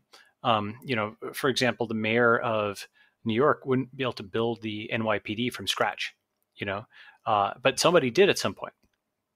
They did staff that unit and they gave it tasks, and they figured out the esprit de corps and rules of not exactly rules of Balaji, engagement, but basically John F. Kennedy wasn't one of our founding fathers, nor was Franklin No. Delano Roosevelt. Right. But the thing is that at a certain point, when you go enough generations, you lose that. Enough We generations went away. enough generations. It was still working. Yeah, but it's not anymore. Right. I agree with. I mean, I see us as dying from a very mysterious ailment, which is that we got two bad generations that do not give a shit about the future and are not smart enough or honest enough to recognize that what they're doing is stealing from their own children. FDR put some of that stuff in place, right? Social Security and whatnot. And there's a saying that uh, there's a great deal of ruin in a nation. And I'd agree there's a great deal of ruin in a nation. Do you know what that's from? It's like in Britain, someone said to a prime minister, "Oh, this will be," or to someone in government. I don't know if it's a prime minister, but someone in government. "Oh, this will be the ruin of the nation." And he turned to the guy and he said very wisely, "Well, there's a great deal of ruin in a nation," meaning calm down, hold your horses. Like, lots of stuff breaks, but we'll figure it out. But here's the thing: there's a great deal of ruin in a nation, but not an infinite amount. You could well say that Cuba was ruined by the Castro's revolution, or that Iran was ruined for a generation by the Islamic Revolution. Countries do get messed up, and it's one of these things where if you wanted to be really provocative about it, and this you'll have to see where things land up in a few years. You could say 1492 to 2020. You could say basically this is the first time that the number one power in the world is a Western country that has sort of been invaded and defeated. Like that's say like Portugal, Spain, the UK, France, Russia, and then the United States. The number one, or in some cases tied for number one powers in the world, have been Western for a long time. And you can argue Russia, it's Eastern, or Western, that people always argue about its identity in that way. But, now it's something where it's no longer, I think, the undisputed number one. And if you want to regain that, first you have to realize that you don't have it anymore. You can't just like declare victory, mission accomplished over Corona while it rampages through the country and there's green zones in other countries. You have to realize that actually it's, yeah, go ahead. Let's get back to scenarios that the virus will take, and then we'll come back to whether or not the real issue is that our leaders aren't smart enough to deliver information about spike proteins or something, It's not just technical ability though. That's the thing, is that's easy to quantify. It's also like managerial ability and leadership ability. Like people are selected, like elections select for people who are good actors, not necessarily good leaders. And you can play act at being a mayor or a governor or a leader of some kind, as opposed to someone, right? Go ahead. So let's assume that there's some issue that maybe somehow we don't have people smart enough to convey news from experts to the general public. But I don't want to get infinitely caught up on that. What am I not getting about this virus? Like, what do we know about this virus? I'm sorry. What am I not getting? What are the likely scenarios for how we get to something where people aren't asking, can I come out of my house yet? I mean, obviously, at some level, it could become normal that everybody shelters in place ad infinitum. It could become normal that we just say F it and we throw caution to the wind and we all go, on spring break in Florida. It could be that we come up with some sort of managed titration where we titrate back into the world, but nothing ever goes back to the way it was. What are the most likely scenarios that a competent and honest government would be able to level with us about if that was where we were, with a smarter population and smarter government to boot? So, first thing I would say is, I think, there's a great website called endcoronavirus.org by guys out of the Northeast. I think, I think they're affiliated with Harvard. And it basically shows that many countries have managed to get the virus under control, basically, through a combination of not just lockdown, but central quarantine, testing, border control. What does it mean to get the virus under control? Two things. It means, number one, that daily new cases are either zero or very close to that. And that's, by the way, the explicit goal of the head of New Zealand, Jacinda Ardern, the Prime Minister of Singapore, is to get new cases to zero, number one. And then number two, to keep the RT reproduction number below 1 in the event that it does arise again. And so basically keep it down and have it stay down, right? And for that to happen, you need to have like not just a coordinated society, but a coordinated state. You know, you need both society and the state to work together. There's some exceptions to this, I would say. Maybe I shouldn't say need. Hong Kong is arguably a counterexample where people will say a society did it, but the state didn't, right? But I think the first thing is it is possible to get the virus under control. It is not an inevitability that it goes to 100%. I think it's an important point. Now, one can counter argue as to, okay, how expensive is it to do that forever, right? Will these green zones be able to keep themselves green? And I kind of think they will, or at least many of them will, because once you've gotten cases down to 0 and you're sort of woke to the virus and you've set up your defenses, I can get into what those defenses are technologically and societally, because I don't think people in the West have really followed it too much. Should I talk about that? Okay. So here's just some of the things folks are And you doing. might want to talk about green zones. Talk about the zones yeah, as well. Let me define it, right? So a green zone is a place with comprehensive testing that has no new cases in, let's say, the last 2 weeks. Okay. You could change the time parameter. You could say 4 weeks or something, but conceptually that's right. And it also keeps the virus from coming back up. So the reproduction number stays below 1 in the event that there is a flare. A red zone is everywhere else. And there's degrees of green and red. And essentially, the new developed world and developing world, I think, is going to be green zones and red zones. And that is to say, talent and capital will prefer to be in green zones and to avoid or get out of red zones if it can. And the reason for that is severalfold. First is like and this is a premise which I'm surprised that I still have to argue it in May, but the virus is serious. And at first you might think, oh, well, look at the death counts. Of course, people would agree it's serious. But people will throw up various, in my view, spurious objections. The most, I think, intelligent objection is, yes, there's 80,000 deaths in the US, there's hundreds of thousands of deaths worldwide, but they're concentrated in older people and people with pre-existing conditions, and therefore, much of the population isn't at risk. So let them out of lockdown, go back to work. It's not a big deal, right? For most people. My counter argument to that would basically be, all right, other countries, lockdown was just one component of what they did. It was an important component, but the U.S. has sort of done a cargo cult lockdown. Number two is there's a lot of folks.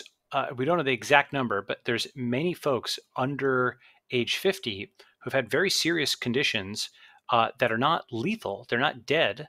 They may not always be hospitalized, but they're serious. And whether you want to believe WHO or not, WHO reported something like 19% of people have a severe or critical condition, whereas 80% are mild. If that maps to the experienced severity that folks, that I've seen, and people I know have had very severe cases, they're not dead, they're not hospitalized, but it's the worst illness they've had in their lives. They've had very long convalescences, weeks to months, like 8 weeks or so. Are Joe they Rogan interviewed someone on this, right? Are they permanently impaired? For example, lung tissue that never comes back?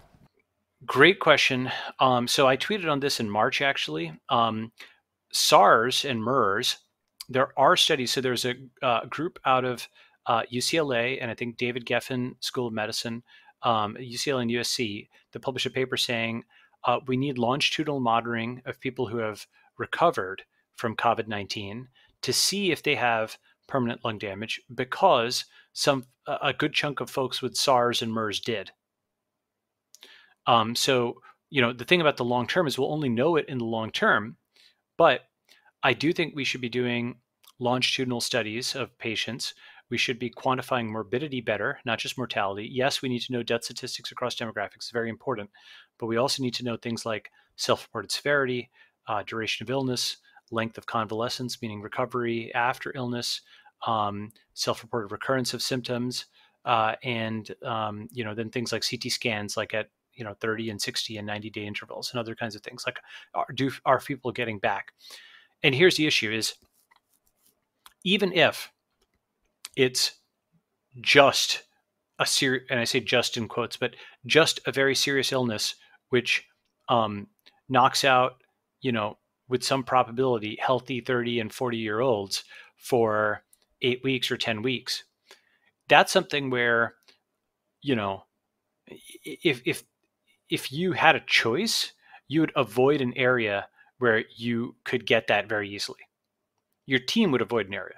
You would not be able to recruit people to such a city very easily, if they had a choice of an equivalent job somewhere else. And so, what that does is it turns, the first thing in real estate from location to infection. It's deeper than that as well. People think, oh, end the lockdowns, but end the lockdowns doesn't by its own bring back the market. One way of thinking about it is, we earlier we made the analogy to an invasion, right? An invasion by a virus. There's another analogy I'm going to give, which is in terms of a public utility. Our society is explicitly premised on electrical power. That is to say, there's power outlets for all kinds of stuff. And if the power goes out, we wouldn't tell people, oh, just bolt through it, right? Because you need to charge your computer, and you can't tell a restaurant, oh, just bolt through it. If their oven doesn't work, they're not going to be able to serve too many customers. Maybe they can cobble a salad together, but they're operating way below capacity. They won't be able to handle any apps. Their demand will be way down in lots of ways. People won't be able to get there, and they won't be able to serve them. Supply will also be down. And so the point I'm making is our society is also implicitly premised, just like it's explicitly premised on power as well as water, internet, roads. It's implicitly premised on the absence of serious infectious disease from public venues. And the thing is that 50 years ago, this was understood to be a big deal. That is to say, I tweeted something on the conquest of public health or conquest of infectious diseases, a bicentennial review. It was understood that, getting, cholera and malaria and stuff like that under control and turning them into non-issues was a massive achievement. And that was something that was a huge social and technological achievement of coordination. Well, even like the banishing of malaria from Southern Europe and the Southern United States, it led us to think in terms of, well, malaria, it cannot be an American problem or an Italian problem. Bingo. That's exactly right. So the issue is that power and water are utilities that are noticeable by their presence, but public health is noticeable by its absence. And so, just like an electromagnetic pulse would mean the power has gone out in America, this is like the health has gone out in America. And so what that means is you can't just tell a restaurant bowl through this, okay? Because here's what happens. First, like California put out these guidelines for in-person restaurants, how to reopen. I'm just using restaurants as a working example because many of the things, apply there. Okay. First, these guidelines essentially expect Joe's Diner to implement biodefense mode. Okay, it's like 12 pages of like the most ridiculous requirements. Get hand sanitizer, get this. You can't even buy that stuff. Or if you can, it's expensive. So first is these restaurants are hit with new guidelines. They're not trained or skilled in this kind of thing. They're great at cooking food, not like sanitizing a place for a deadly virus. Number two is it's a new tax on them because they need to buy all this equipment and train their workers. Number three, because of social distancing, they have to space their tables out so they have less revenue that way. It's the opposite of a crowded restaurant, right? Number four, they have fewer customers because half their customer base or whatever fraction, basically like having the uncontrolled virus means, hey, I'm risking it every time I walk down. And this is something that the folks who are arguing, oh, the virus isn't that bad because the mortality rates, it's not killing 50% of people, right? And my argument is, okay, yeah, sure. Relative to death, you can say anything is not a big deal, right? Death is the worst outcome, right? But relative to a cup of coffee or, a slice of cheesecake or whatever at the local, cafe, 10 weeks of serious illness is not something that you want to casually risk for that. Let's say, yes, okay, you can argue the virus isn't as bad as dying, fine. But it's also, this consumer benefit you're offering is not as good as the risk of, where it is in the middle, right?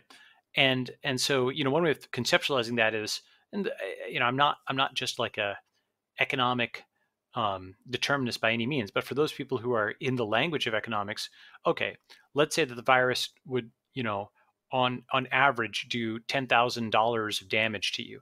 For example, it puts you out of work for that many weeks. You make $50,000 a year, it puts you out of work for 10 weeks. Okay. So let's say it does $10,000 of damage in the event of a serious case, and you have a 5% chance of getting the virus and a 30% chance conditional on getting the virus of having a serious case, and then it costs you $10,000 for 10 weeks of sickness. Okay, that is 5% times 30% times 10,000. That's $150 cost that is now being imposed on every interaction that has a chance of getting the virus, right? And that's not worth it for many kinds of things. And I'm not saying that people will calculate that numerically and explicitly, but implicitly, I think that is going to be a tax on a lot of economic behavior. For that many weeks, you make $50,000 a year, it puts you out of work for 10 weeks. Okay.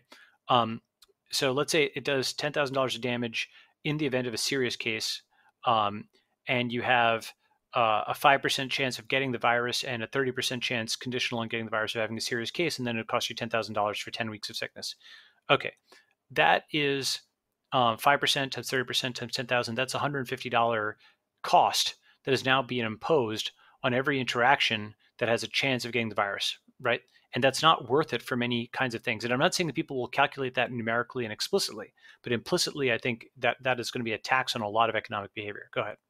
So I like the general framework here, but I think we're sort of skipping a step, which is that most of us want to know what this is going to look like. So in a green zone, for example, so let's say that I buy into your red zone, green zone thing. In a green zone, am I shaking hands with people I meet? No, you're probably you're probably having some degree of social distancing.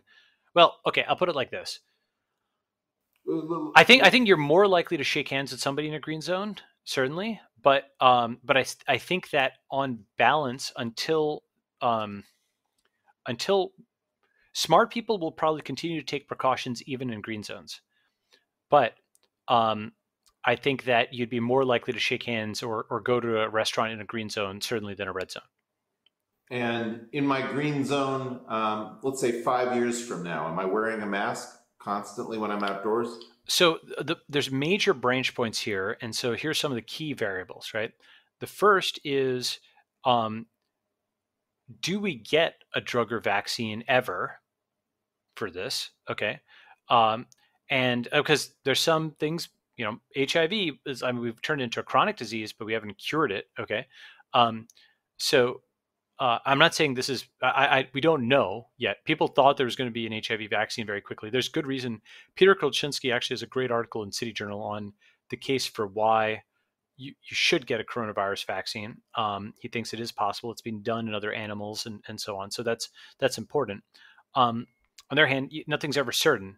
So especially in science, you're talking about technological innovation, something that has not been done. So it's hard to do it on a schedule. So A is there a drug or a vaccine? And a drug meaning something that knocks it down to a basic non-issue, right? It doesn't have to cure it completely, but knocks it down. Is there a drug or vaccine, number one? And if so, how fast does it arrive, right? And there's this warp speed project that's being announced. I mean, maybe they'll get something out there. We'll see what happens. Certainly, have you seen the list of people who's in it? No, actually, I didn't look at that yet. Can I ask you a question on that, just sure, as an intermediate? Sure. When you think about the smart people you're talking to relative to this virus, mm-hmm. technically capable people who can think well outside the box, operate there, execute, are you aware of these people being herded up by our national government and put in service of the public health? So there was a Wall Street Journal article saying that there's I'm not talking that secret. I don't want to talk about informal things that we're all doing to connect up. Right. Like I have a very simple metric. The thrust of your question is, I would say no. Like there's informal connections and so on and so forth. But there's nothing that and again, I need to look at Warp Speed. I think it just came out like yesterday, so I just have to read about it. But Balaji, Go ahead. it's not where the question is different, and I guess part of the problem is that it feels to me like nobody has the right emotional valence, and so I'll just say it very starkly. The instantaneous thing to do was to identify a group of people who were early or are thought of, I don't know, highly by people who are early, and get them all tested, tell them to report to central facilities, put them in some giant dorm with a Marine at the barrack, at the entrance. Make sure that you print up security, expedite security clearances, and have them go crazy. Like a movie-like thing. What? Like kind of out of a movie. No, not kind of out of a movie. Kind of out of the World War II era. Right. So I mean, so it might as well be out of a movie. No. Go ahead. Right. Yeah, but like I saw that move and I didn't, and I rejected it. Okay. No. Go ahead. This is like what smart people do when they're not stupid. I mean, I don't know how to say this politely, but right. I know tons of people who should have been called, and I kept asking, "Are you called?" And they'd say things like, "No, we're passing our best thoughts to somebody who might be close to somebody on the Security Council." And my thought was, you're not in Washington, D.C. You're not at whiteboards. Nobody told you to tell your family you're going to be gone for 3 months. Like, we didn't do anything smart. Yeah. So I tweeted this, but basically,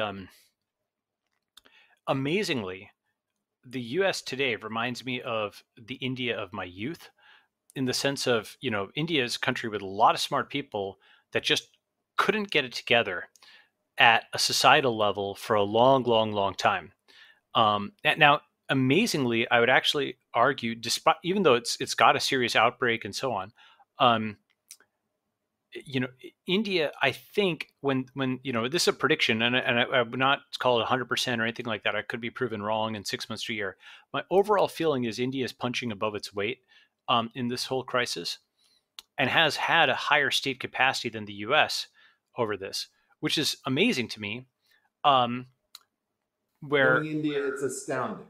Knowing India, it's astounding, right? Like it's astounding. It's astounding, and India has actually done a better job than, frankly, maybe the France, Italy, the UK. Like it's. I don't want to even get into whether they did a good job or a bad job. When I mean, both you and I have a fair amount of interaction with India. When I heard that India was going to actually try to coordinate, like, sheltering in place, I thought, what do you think you are, Luxembourg? I mean, right. But they've actually, so they didn't just do that. They've shipped like a national telemedicine app with contact tracing. I mean, it has bugs and so on, but like, it's out there. Which no other Western democracy, to my knowledge, has. At least, maybe Estonia has something, but not a large Western democracy. They got, I remember in March, I posted a SoundCloud where every single Indian when they picked up the phone to call somebody, there was a 30-second public health announcement played with a consistent set of talking points from the government. The prime minister never said, "Oh, it's just the flu" or anything like that. They were taking it seriously from the beginning. They sealed the border to such an extent that, even citizens found it hard to get back in, et cetera, et cetera. I mean, like they did a lot of the blocking and tackling that I was just like, what? I was honestly stunned, because India has come so far, and then the U.S. has come far in the opposite direction. Do I have an explanation for it? You can't give a technological determinist explanation, or at least not an obvious one, because India and China have been rising over the same period that the U.S. and UK and Italy and so on have been falling. I think you sort of have to argue it from just like a civilizational arc standpoint, just like empires rise and they fall. Maybe you can give other determinants. You and I are in different places about this. My feeling is like, okay, so we got stuck with, the modern Republican and Democratic Party leadership, and 30 people are going to take down one of the greatest national experiments in the history of the world. So you think of it as a small. Okay, you think if you just change out 30 people, you could fix it. Is that your mental block? Because I think that's it's like no. the Earth move. No. my model is that we got hit with something almost 50 years ago, which is this economic anomaly. And that we 1971. then developed a culture of covering up the economic anomaly that has run its course after 50 years. But my belief about that was that, about when we got the Clintons in 1992, we took a really dangerous turn towards sophisticated sounding total bullshit. Like I really believe that Reagan, you could sort of see that they were trying to restart the miracle, and maybe all of the mergers and acquisitions and getting rid of antitrust and dereg and all that kind of stuff was thought that it might work, and then realized, okay, well, maybe it doesn't work well enough to restart growth, but it's good enough to get some of us rich at the expense of some of the rest of us. And then the Clintons just took that and, raised it to some really high power. And now we're left with a situation where we can't reboot from anything because, roughly speaking, I don't know, the people that I would want in control of this thing are like people on the internet. They're like you. I mean, who the hell are you? I don't know. But when I get confused about where we are, I don't call up the Centers for Disease Control and say, walk me through this, or dear WHO, explain how this all makes sense. I call up people who are in these weird, off the beaten path technical centers, and that is a failure of our society. So what my model is, different from most of the rest of yours, is that I just think the important thing is to tell Hillary Clinton and all of her friends to get up out of their chairs and move. Like, we can't have the dumb people leading the country. We can't have Donald Trump as the president bungling this badly. And then we get into this really weird thing where we've got like the Trumpies who can't stand the fact that they can see that the New York Times is full of nonsense and that the Democratic Party is filled with nonsense, which they're quite accurate about. Or then you get, all of the Democrats and the academics are like, oh my God, you're opening us up to crazy anti-vaxxers and gun nuts, and it's like, okay, well, first of all, whoever you guys are, don't you realize that this is a pandemic and this is the time to get all of the weak people, the stupid people, the non-creative people, the conventional people out of the chairs. And there's like a religion about you can't say that. Who would you put in the chairs and why are your friends better than, it's like, look, I guarantee you that if you ask the virology community, who are the 10 best virologists in the world, you get a fair amount of agreement. And the key thing that we don't have is we don't have people who know that they have a job the next week if they speak the truth, or that they can get grants the next week. But I wanted to continue to get back on this other topic, which is, what does it look like if you manage everything well? Do we ever go back to hugging strangers when we meet them? Do we ever go back to expecting that we're going to walk down the street and not see face masks? Because you see, even if we get these vaccines for this, Balaji, it's really the case that we forgot what pathogens were. We've had this very long, you're younger than I am, and I at least had the Hong Kong flu as a very young kid. And most people don't even remember that there was a Hong Kong flu in the late 60s. And that sense that swimming pools were a dangerous place during the polio epidemic, that, we've been through this stuff, and I'm not sure that this is the disease that maybe will defeat this one, but there's still some different thing, which is, are we going to continue to have, gain of function research? Are we going to continue to have biosafety level 4 labs all over the world doing whatever that it is that they do? Are we going to continue to be able to meet each other as strangers? Or is this a permanent cultural shift? I guess what I'm asking is, what is the likely trajectory for this particular disease? So I obviously predicting the future is challenging, but here, let me give different scenarios and I'll give some probability estimates or whatever. So I think the biggest branch point is, as I mentioned before, like uh, A, is there a drug or vaccine developed, and then B, how fast? Um, and obviously, in the event that some miracle cure comes out tomorrow, um, and it's scaled to billions of people, well, even then, I still think you've still got a giant crisis on your hands, because a lot of these jobs have basically been destroyed. There's a lot of bankruptcy. You can't unwind. Actually, Josh Wolf actually had a good point on this, where to bring the market back up, you just need people to repurchase the stocks they just sold. It's a reversible thing in the language of thermodynamics, right? But when lots of people are fired, businesses shut down and bankrupted, those folks get new jobs, they move other places, the economy gets reallocated. That's not something you can just reverse, right? You can't just click your fingers and reverse it. So Well, even if you can piece together any glass that you drop on a tile floor. It'll just take you some time. Well, so my point is that, when you have something where on the peak number of unemployed on a weekly basis was something like 7 million people, in the recent reports, and that was 10x the highest number during the financial crisis. And it took, I think, on the order of 10 years, like 2017, before unemployment levels returned to before the financial crisis.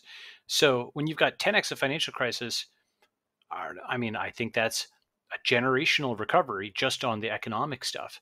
And I mean, potentially, at least that's there's a scenario with that. I don't say 100%, but that's like, would I bet that this is worse than the financial crisis? Yes.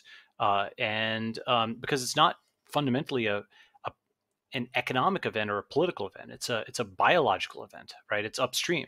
Let me go a little bit further. So let's talk about. I want to answer your question. So I think green zones may be able to get it under control without a drug or vaccine, just by testing, border control, and frankly having locus of control, right? Like, let's say they believe that they can actually do it, whereas Swedes and others have adopted some sort of fatalistic posture, which is everyone's going to get it, so might as well get it over with, and they don't realize that that has a lot of risk to it. And it does. It's just like it maybe it works out, right? Like, I don't even understand. Look, every time somebody says one of these things, I scratch my head, because I think, well, do you want to get it early before people understand best practices, or do you want to get it late when people understand what works and what doesn't, for example? I mean, I sort of get that people are like, oh, let me rip the band-aid and get it over with. But we don't know what the length of immunity is. It's obviously knocking out a bunch of people. I think it's going to make people sicker than they think it is. And why would you let, basically, at one point I made this point to somebody, I'm like, if you had the state capacity of a South Korea or a Taiwan or a New Zealand or a China or an Australia or Slovakia or any of these places that's gotten it under control, or at least seems to have, you would never, if you had the option of getting it under control, choose herd immunity as a strategy. And when I say, like, you never do that, right? It's like, hey, you've got a fire extinguisher, you put out the fire. Oh, let me burn down my house so that, or let it burn down my house such that, like, it'll be a fire break to future fires in the future. Okay, might work, but it wouldn't be the strategy you would choose. It seems more like calling defeat, oh, I meant to do that. Oh, I rejected Harvard, that kind of thing. And the It's like if the old lady who swallowed a fly started with a horse. yeah, sort of like that, right? Like, so I think the red zone green zone distinction will be important as well in terms of what that future looks like. In in a green zone, I think you're going to have a greater degree of normality. That is, say, you're going to be able to assemble crowds. You're going to be able to, people can go back to bars and so on. However, with that said, even in green zones, did you see what happened in South Korea with the bar? Tell me. So a COVID-19 positive person who was asymptomatic walked into a bar and basically infected, it went to 5 bars in a night, and infected on the order of 40 to 70 people, resulting in 1,900 people being tested and traced and 2,000 bars being shut down. Okay, so that's what, like, a serious society is doing to keep this thing under control. And because an interesting mental model for this is a viral fire, right? So Yep. fire is burning within people, and can pass between people and can go whoosh like this very quickly, people are kindling for the fire, right? If people are kept apart from each other physically, the fire can't spread, and so I think that the adaptation we're going to have, I think the most likely thing I can see is there'll be very large economic costs for assembling large crowds in person. So, especially large crowds of strangers. Incorporated externalities. Yeah. So what that means is the pandemic insurance for your concert or your rally or something like that is going to be high. Because, in theory, you're liable once you know about this, once it's no longer force majeure. This is something that will be in every single contract, right? So large crowds, I had a one liner for this. I call it the physical divide. The reason is, people used to talk about the digital divide, right? But, for 70 years, we've gotten really good at packing a bunch of transistors on a chip. That's become really cheap. It's become suddenly really expensive, Eric? Putting a bunch of people in a room. Okay. So that's become very, very, very expensive suddenly. Okay. And so I think Balaji's law, where we have to get more and more sparse as time goes on. So what I think is, there's now one of the big things is there's a tax on large in-person gatherings, and crucially, there's a few big differences. People will often quote this. They'll be like, "Oh, hey, after the Spanish flu, we had the Roaring Twenties. It's so ahistorical to say anything will change after this. It'll all go back exactly how it was. You crazy tech person, right?" And just like just the flu kind of person, I call this argument just the Spanish flu.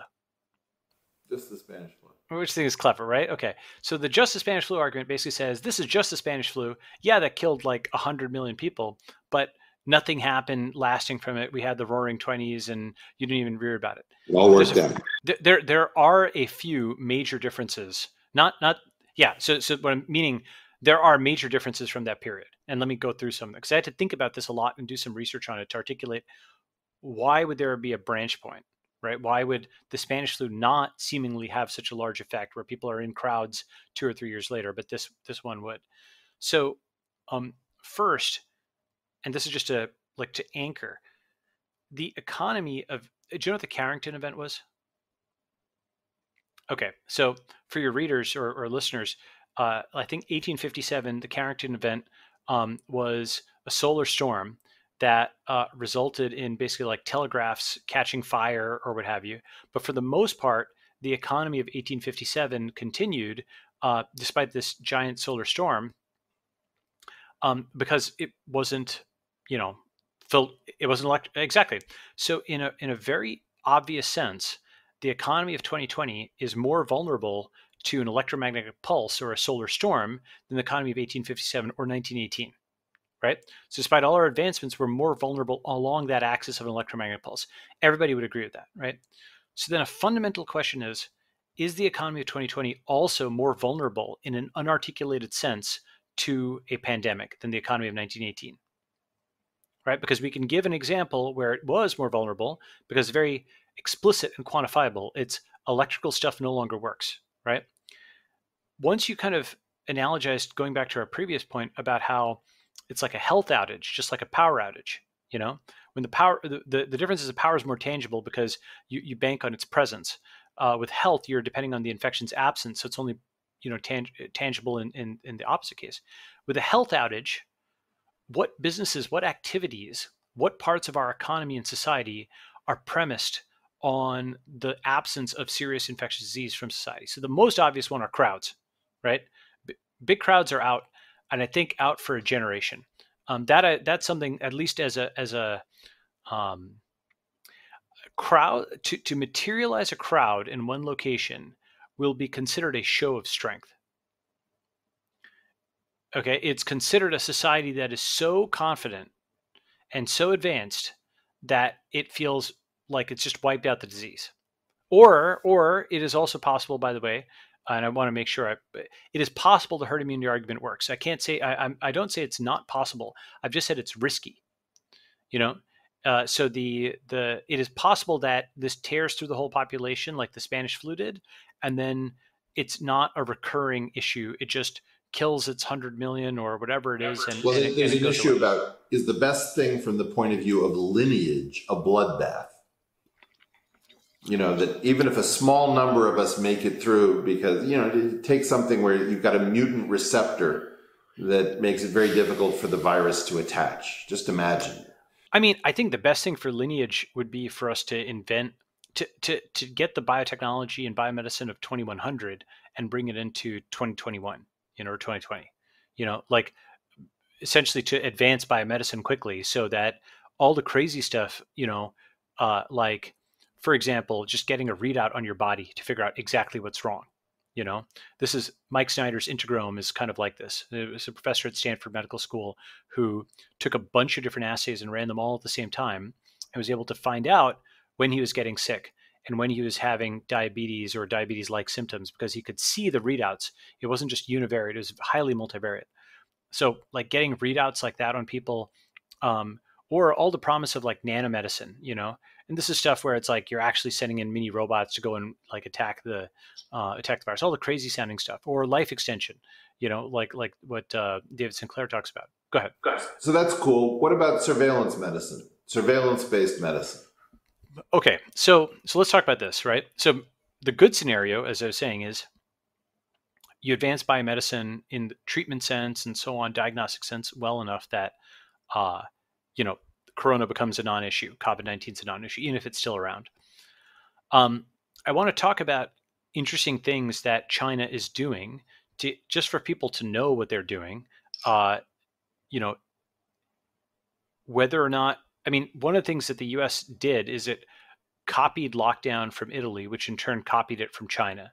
So we've already kind of cloned China without acknowledging we're cloning China or looking at the original source material to figure out exactly what they did. For example, they didn't just give stay-at-home orders.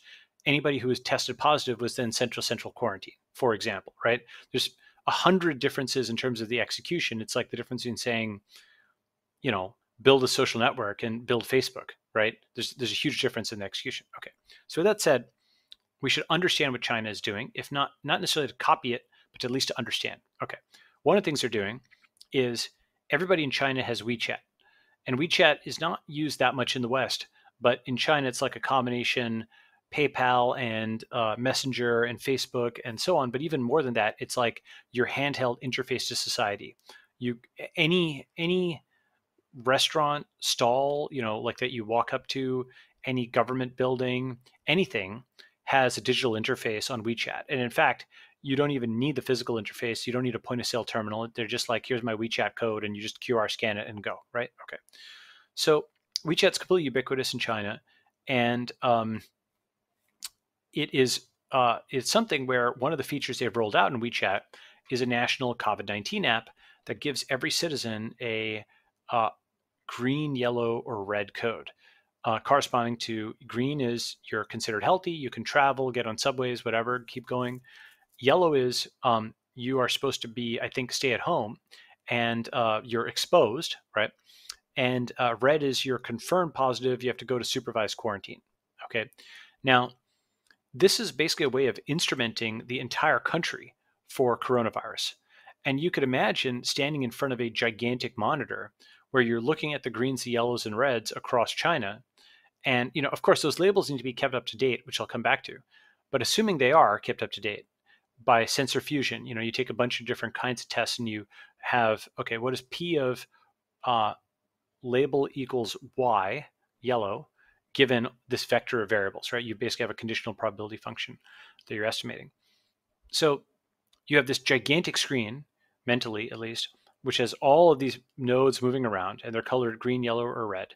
And now, if you remember that South Korea example, what happened was a red walked into a crowd of greens, or a yellow walked into a crowd of greens in a bar. Now, rather than going and just trying to track them down, you can see them on screen.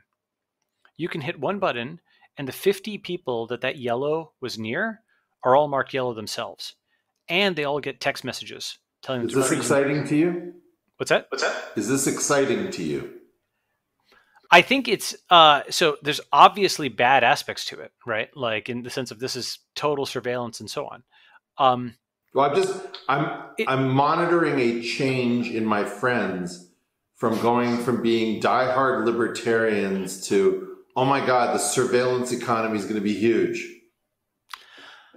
I would never call myself a diehard libertarian, nor would I call myself a statist or or anything like that. Let me explain why. I'm not talking about you. Yeah. You're too original. Forget it.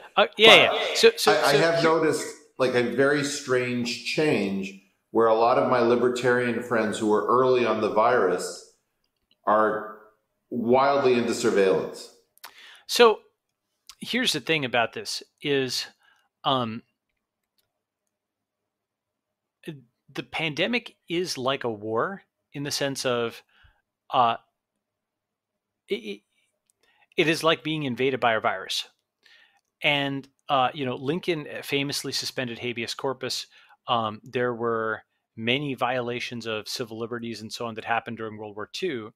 But crucially, the country did come back to a state of normality afterwards, after that, rival was defeated, after that enemy was defeated, right? And so, there's basically three models, right?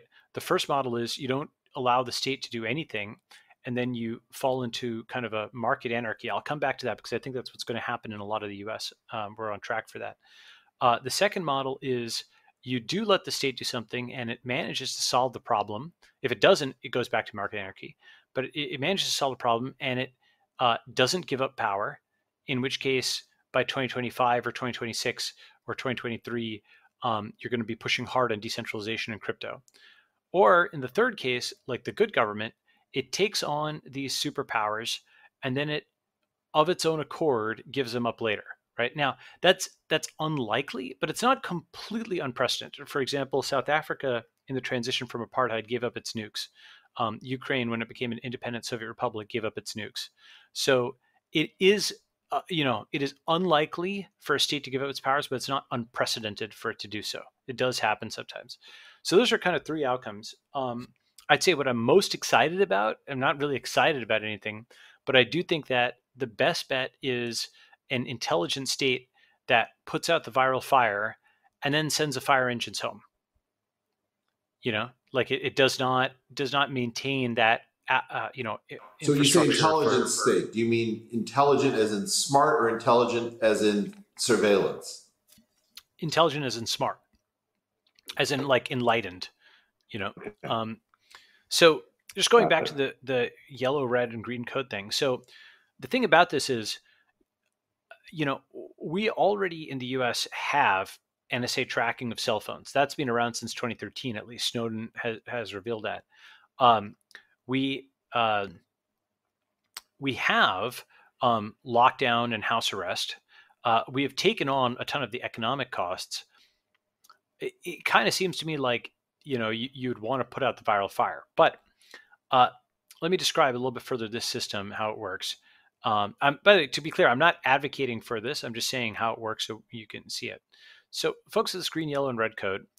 And now there's another aspect to it, which is, at least it's been reported that China is trying to test all 11 million people in Wuhan in 10 days. Okay.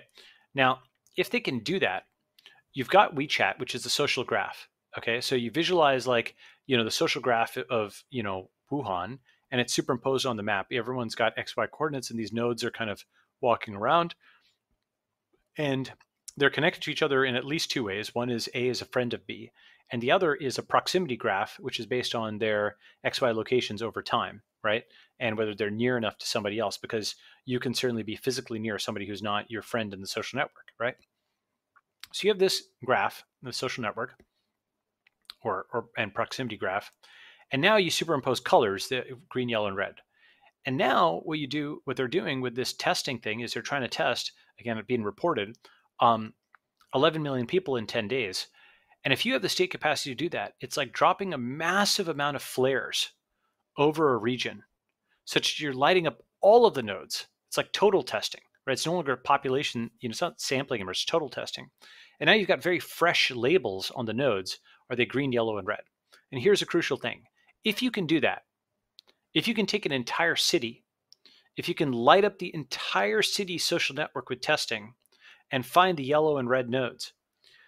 Well, you would find any hidden disease reservoirs.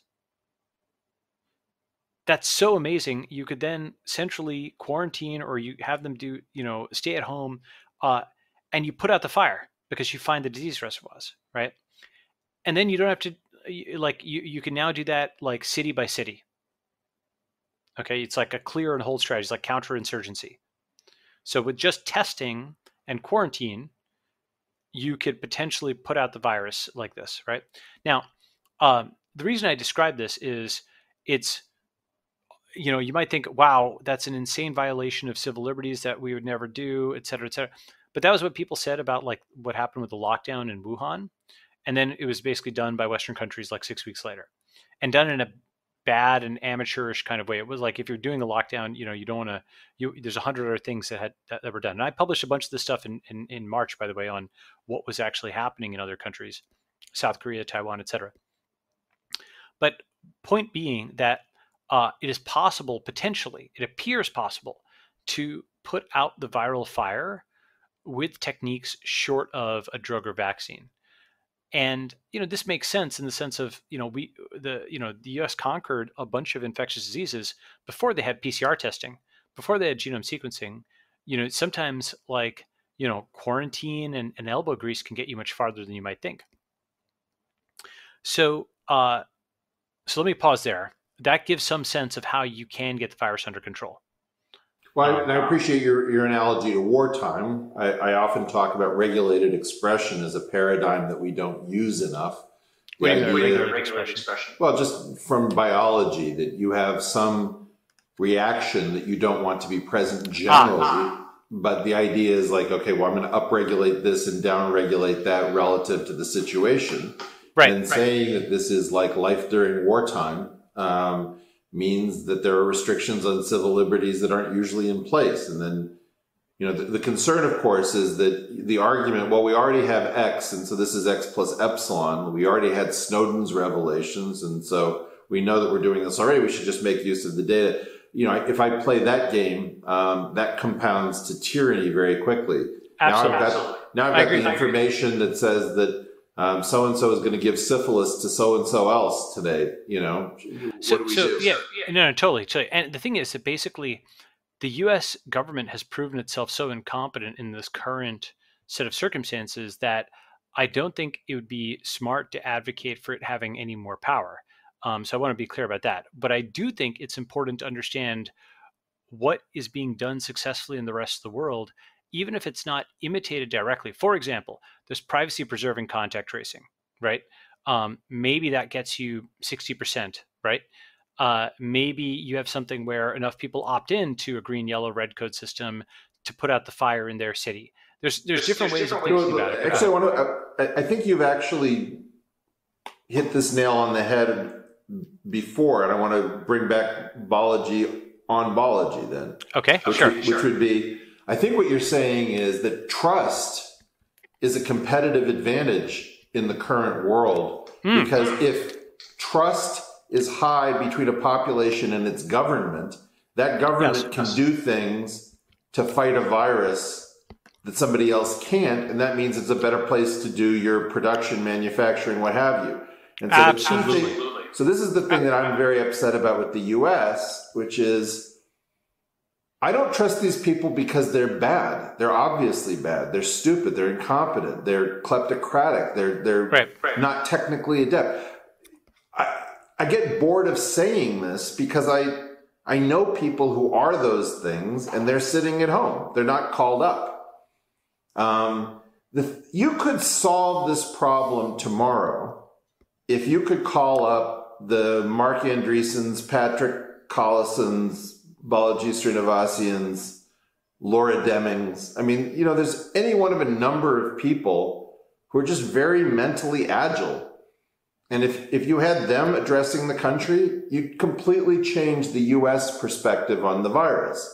The key thing that we see is that I see Larry Kudlow and Steve Mnuchin on a coronavirus panel. I'm just thinking like, what? So let me give you some aspect of how this is actually happening in some way different, maybe from So how do you're you buy thinking into about it. this idea that trust is a central asset?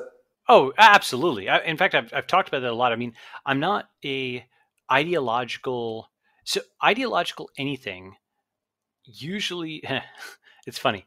Um, one can go meta and say, "Oh, you're making an absolutist statement about absolutist No, statements." I don't want to play Fine. those games. Yeah, yeah, I okay, understand fine. what you're saying. But let's just say ideology in general is about 100% consistency. But I think a better model is ideology often identifies sliders like poles, and then any particular situation requires you to set those sliders at some parameter values that are difficult to intuit in advance or even verbally defend. The only way you can defend it is outcome based. Like, do people buy your product or not? Do they come to your country or not? Did you make the right set of trade offs that you can give some kind of high level ideological justification of maybe, but the specific parameter values, how much surveillance versus how much not, how much coercion versus how much voluntary, like those are just like the exact dials can't be discovered, in my view, by angels on the heads of a pin, but solely by what people respond to or not, and how much wealth and health is created for the population in a broad-based sense. Um, Coming to your second point, so that's like a kind of like how I think about it is uh, ideology plays well, verbally and on Twitter. Ideology is viral, but pragmatism is functional. And I think that's like the Singapore style of combine whatever things you need to make something work, but get the highest health and wealth for your population. That's Well, kind but of Lone Star there's another principles. dimension, in my opinion. So Go you ahead. have the ideology playing well on the internet, uh, practicality. I understand what you're saying, but there's another thing, which is coherence. So, for example, the New York Times, CNN, NPR, the Democratic Party are coherent. They may be coherent around nonsense, Right. but if they all decide to start moving in one general direction, they will coordinate their movement enough that, in my opinion, the big knock against our world, our shared world, is that there's a tremendous amount of noise. And in this haystack of noise are more often found the needles of truth than over in the establishment area. So in general, my feeling is that somebody in our network is usually on top of most of these topics before it's clear to anyone else. But there is a fair amount of noise to sort through. So your previous point was a very important one, which is how do we get competent people into positions of leadership, right? And I'd say there's many dimensions to this. Let me give you one reassuring thing, which is um, Gates and Bezos are doing some amazing things with the resources they have. For example, Bezos has said that Amazon is putting $4 billion of its profits into COVID-19 supply chain stuff. And Gates is spending billions of his own money on vaccines. And the critical thing, do you know the concept of bioavailability from pharmaceuticals? Have you heard that concept? Okay, so if you take a drug, right? There's different ways you can take it: intravenously, orally. Sometimes you can inhale it, and so on and so forth. And a critical question is, okay, you take 100, like cc's of something, and or 100 units of some drug, and then the question is it actually um, is it actually bioavailable? Does it actually hit the does it hit your system, or does it leach out as it excreted and it's not properly metabolized and it's just in one orifice out the other? Okay, and bioavailability is often set to like 100% for like intravenous administration. But the point is that you might take a drug, but it might not actually be that active. You might just excrete it without actually it hitting the relevant part of the body where you want it to excrete. And that's the difference between the $2 trillion that the US government printed and the $4 billion that Amazon is allocating toward COVID-19. Amazon will be a very careful steward of that capital because it's run by Bezos and he's smart and competent, and ultimately there's one decision maker who's very smart and engaged, and that's him, to resolve any conflicts in how the money is allocated. The US government's $2 trillion, I remember seeing that and I was like, okay, well, how much of that is masks and vaccines and this and, and drugs and testing and whatnot? And I think there was like something in there for like hospitals, but most of it was not that. It was just a gigantic pork barrel thing with everybody getting an ask in and so on and so forth. That was when capital was allocated politically rather than ideologically. So that was capital that was highly non-bioavailable. It was $2 trillion, but only a fraction of that actually hit the target of the virus, as opposed to what Bezos and Gates are doing, which are very focused efforts with their own capital. 1/1000th as much capital, not 2 trillion, but like a billion. However, it was capital that because an individual was pointing it, it was actually on target as opposed to just, sprayed all over the place, right? So it's on target for the individual, whatever that person is trying to accomplish. Correct. That's right. But I think that is where we're likely to go, where we have these, West Coast leaders who have enough individual capital and know-how and networks and capability. They're actually able to put a dent in this thing with far less resources than the state. And I think over time, what that leads to is building up larger and larger and larger audiences. And here's why. Let me talk about the audiences thing for a second. There's two different kinds of truths, right? At least there's political truths and technical truths. And a political truth is something which is based on the software installed in people's heads. That is to say, for example, where are the borders of a country, or how much is a currency worth, or who is the president? Those are ultimately things which are based on the software installed in people's heads.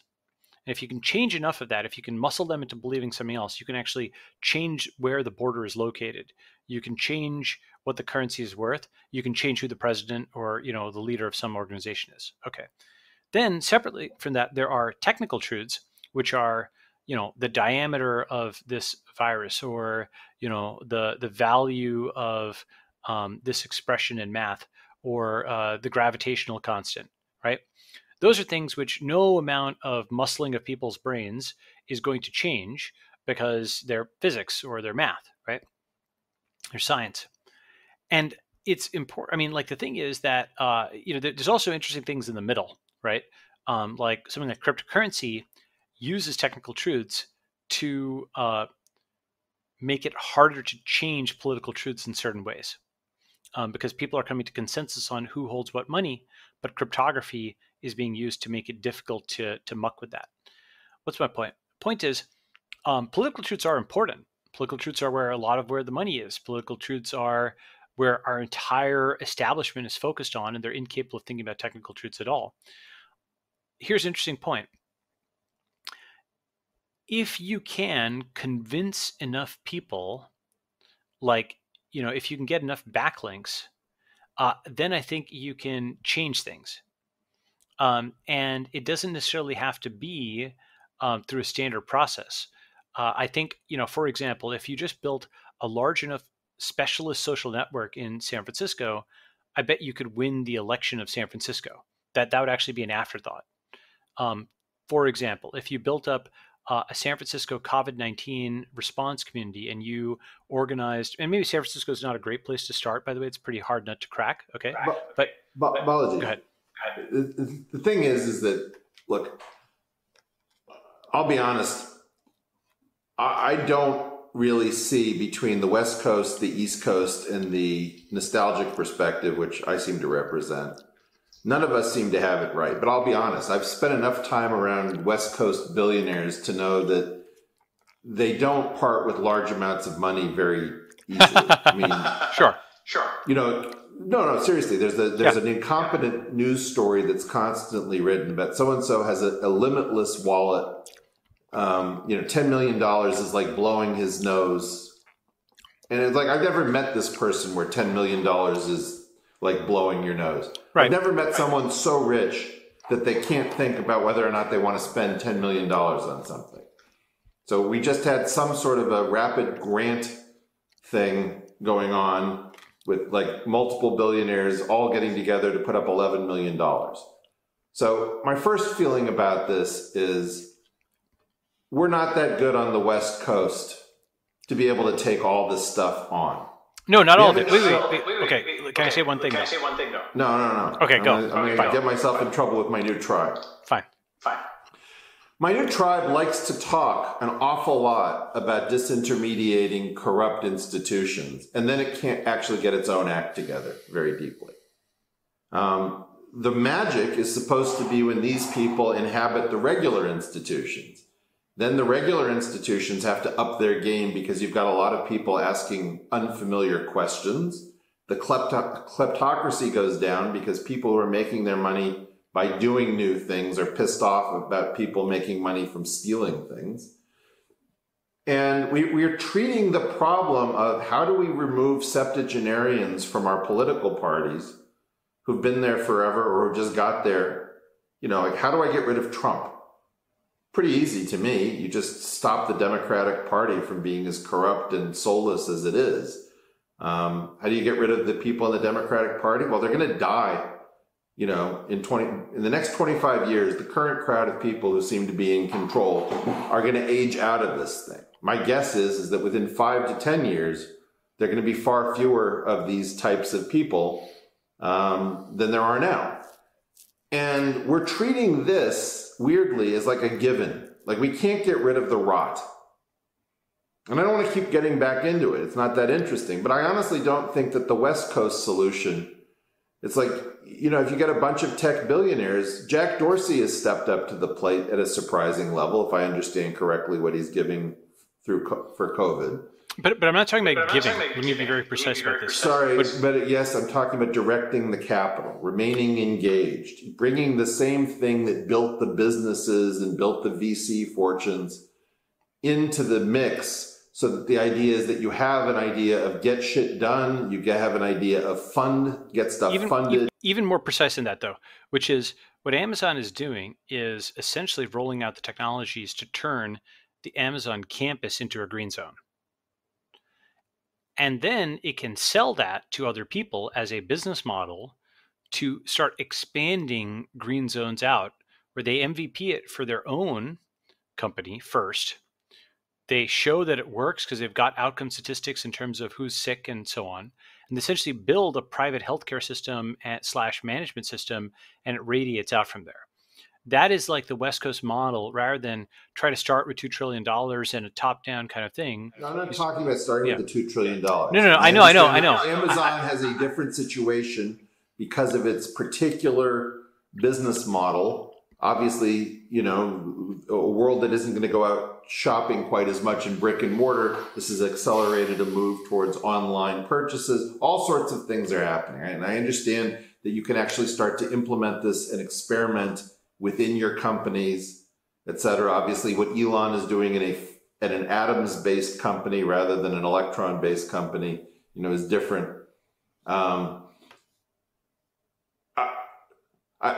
Maybe I'm just bored of hearing my own take on this, but somehow there was a lost notion of competency that we had relatively recently that nobody thinks is even worth trying to get back.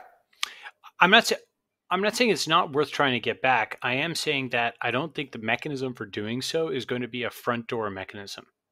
Okay, and I appreciate the kitty corner and trying to sneak up on things. And these are interesting. Sneak up.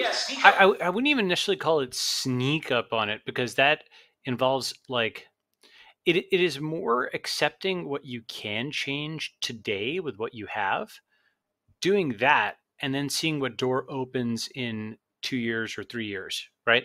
By Bezos, for example, let's say Bezos going and fixing Amazon, which is within his power, right? I mean, a very important question, there's that kind of thing that they make people say when they're in rehabilitation facilities, like 50 Cent raps about this. It's like, I'm going to butcher it. It's God, give me the strength to know to change the things I can. Change. The wisdom to know the difference, right? Exactly. So, essentially, where is one's locus of control, right? Basically, it is, what is it that you can actually control yourself without requiring some new powers, without getting new permissions from somebody, without winning an election? What can you do today? What's under one's control? And I have a feeling that if there's somebody who comes up with a reproducible strategy to turn things into green zones, and shows that with outcome statistics, that person will, by dint of that success, be able to parlay that into larger and larger successes. And then you can see where it goes. Balaji, okay, yes, but then, I'm going to have all my usual problems, right? Go ahead.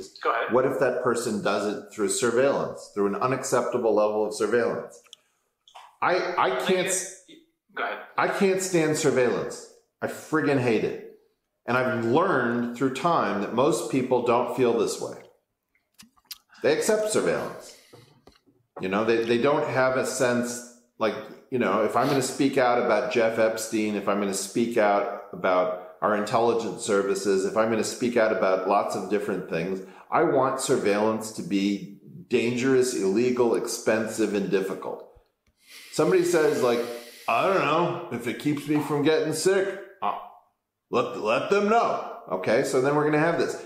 If you start telling me about these private solutions and green zones and this whole 9 yards, I'm going to say, okay, well, I don't know where that's going. Maybe the idea is that we're going to get an incredibly Jeff Bezos type answer for what the world should be. Maybe I don't want an Amazon friendly version of this. Maybe I want a man in the street, median individual friendly version of this. Maybe I'm really frustrated, which is we're going to do what you're saying because we've got this particular class of people we can't get rid of. And they're going to be gone soon. They're just not going to be gone in time. Like if you imagine that Andrew Yang, for example, were the nominee rather than Biden, presumptively, I guarantee you that Andrew Yang would be making use of this time to tell us what it sounded like to be in direct dialogue with technical people. He would have a more technical version of this thing. Mm-hmm. But couldn't pop. It feels like, I think one big difference between us on this is you're much, much more focused on electoral politics than I am. And I think one difference is I don't believe that is actually the most important locus of how things get done. There's technology, there's a permanent bureaucracy, there's, like folks are on Twitter, right? What's that? Yeah. I don't trust Google's relationship to China. Mm-hmm. I don't necessarily trust tech's relationship to China. I don't always love the business community's solutions for things, which are also corrupt. Like the way in which we talk about what we do as all of it is just returns to technology and competence and brilliance is a bit of a PR campaign, and the government has their version of a PR campaign, and legacy media has their version of this. And I guess what my take on this is that I'm closer to the tech version, but there's a missing chunk, you see. And I think that science is the most important part of this missing chunk. The thing that's really flipping me out is that no one is trying to restore independent science, the kind of science you can do when you're not worried about your funding. So I'm going to talk about the PR campaign aspect. I understand that vantage point. I think that you don't want to be really on a PR campaign. You want to be on a results campaign. And we're going to get into this. Let me hit it off at the pass. If you want to say what your results are, I'm going to say to you, okay, cases reduced per unit surveillance or cases reduced. Right, exactly. So the best thing is you can add that. You add that as a metric, and if it is truly the case, okay, that because here's the thing, what Chrome Web Inspector is. It's okay. So if you launch any web browser, there's a thing you can do where you can show every tracking pixel and everything that loads on a web page, and you should just do that sometime, and you'll see, like, you go to TechCrunch.com. You're in like 100 databases. Okay, you're you're already there, right? Now, you can argue that is bad, and I would agree with you in many ways. And I think that there are technologies like zero knowledge and so on that maybe can get us. Our Brave is working on like zero knowledge ads. They can get us much of what we currently have with the internet by also protecting privacy potentially. Or you move to like a micropayment ecosystem where you're just sending the money and not your information. Lots of different models are there, but I look at I'm pro privacy, pro decentralization, pro encryption. I think that we can get there with some combination of technology and policy and whatnot.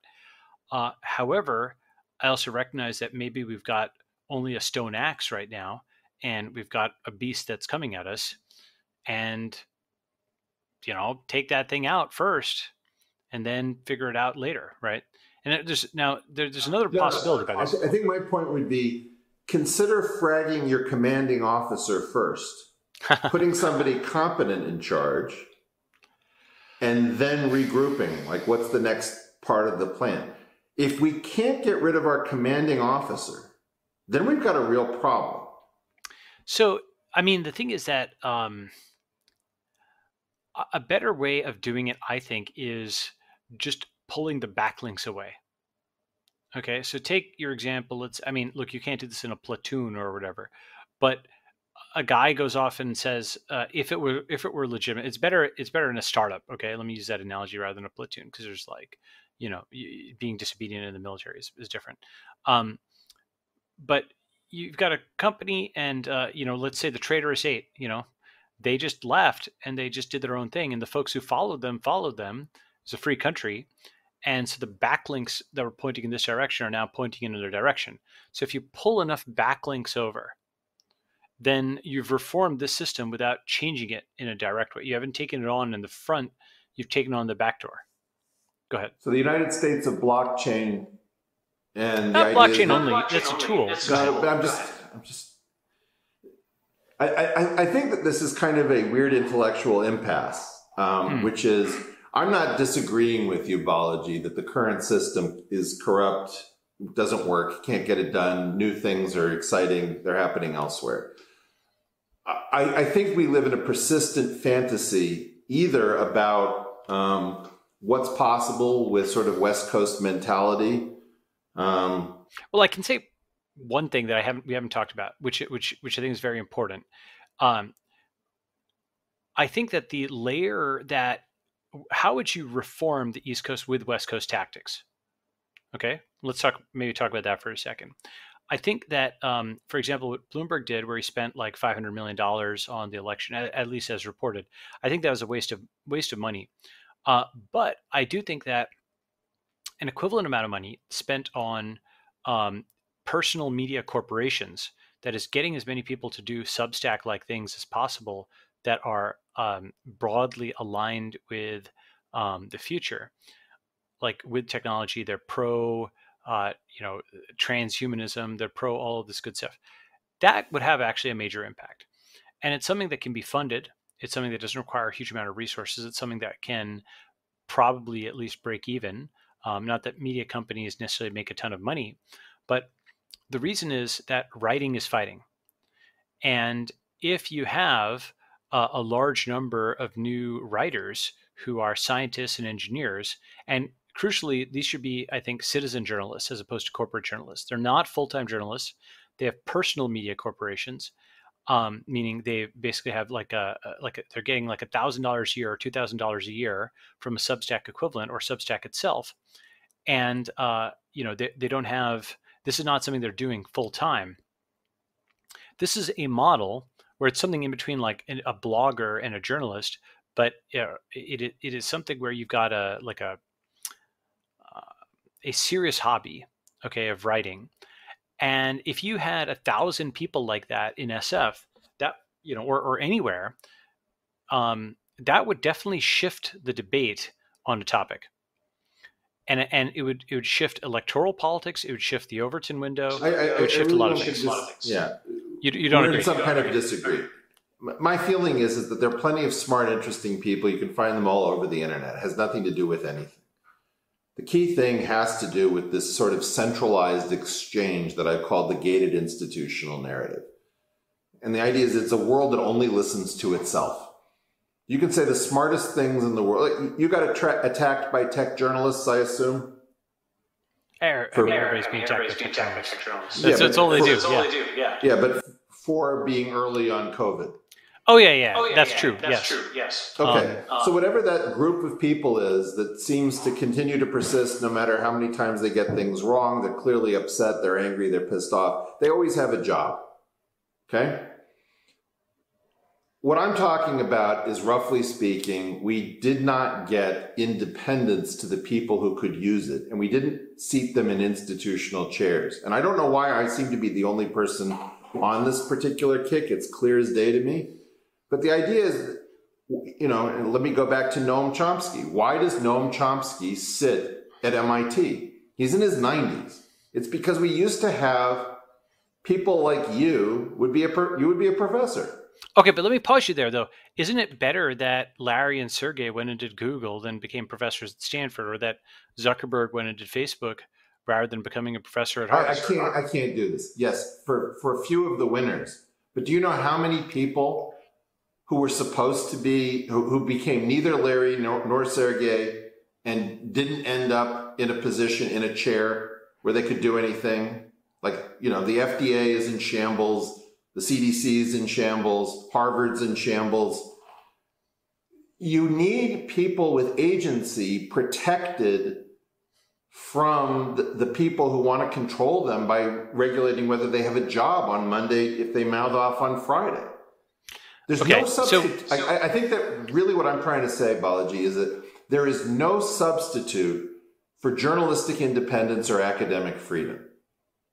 It's not on the blockchain. It's not a question of, mostly speaking, the very rich people that we discuss on the West Coast who have made it as so-called technologists. First of all, they're really not technologists. They're really business people. And they happen to do their business. It is both, but go ahead. But very often, the people who are really technologists work for them. I'm sorry to say it. I'm not saying... there are all sorts of weird things that the West Coast does differently. And one thing is that it tries to bury the concept that they're actual... Like, we'll always talk about Larry and Sergey, and we'll never talk about the master coder who came up with MapReduce, Jeff Dean? Yeah. And Sergey Gemowat? Yeah.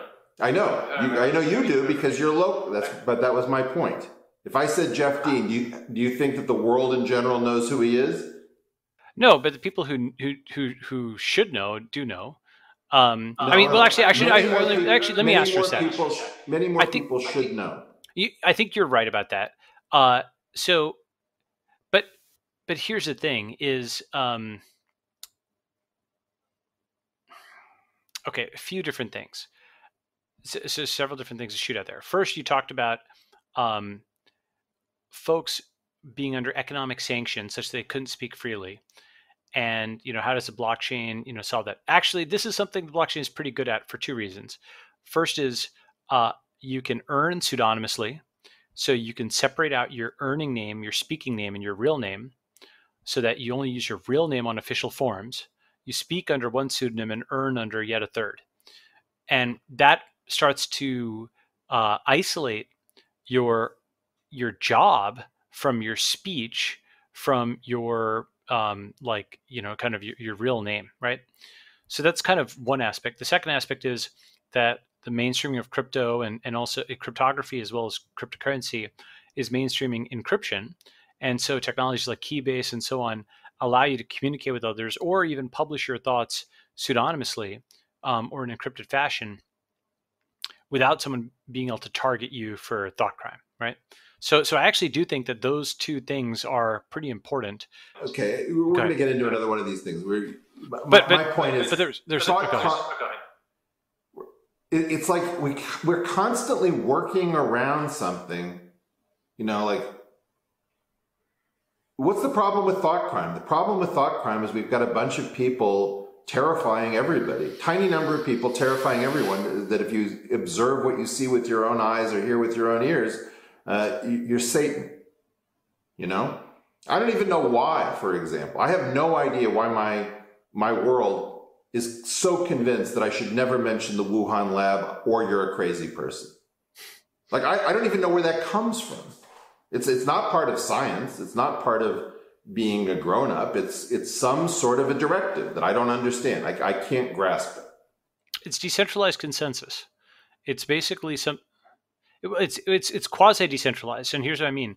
It's not something where most of the people repeating it were told to repeat it.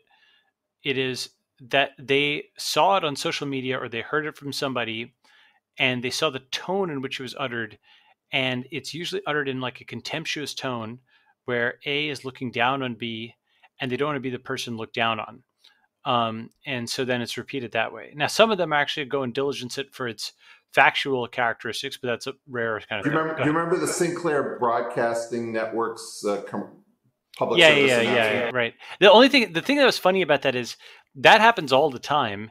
That was just something where someone put in the effort to go and get all of those clips out of a TV news search engine, which was impressive and actually worth doing. But that happens all the time for all kinds of stories. You could it's very well. Jon Stewart made something of a career showing that there were talking points and that everybody fanned out from the party. Right. They repeat exactly the same. Yep.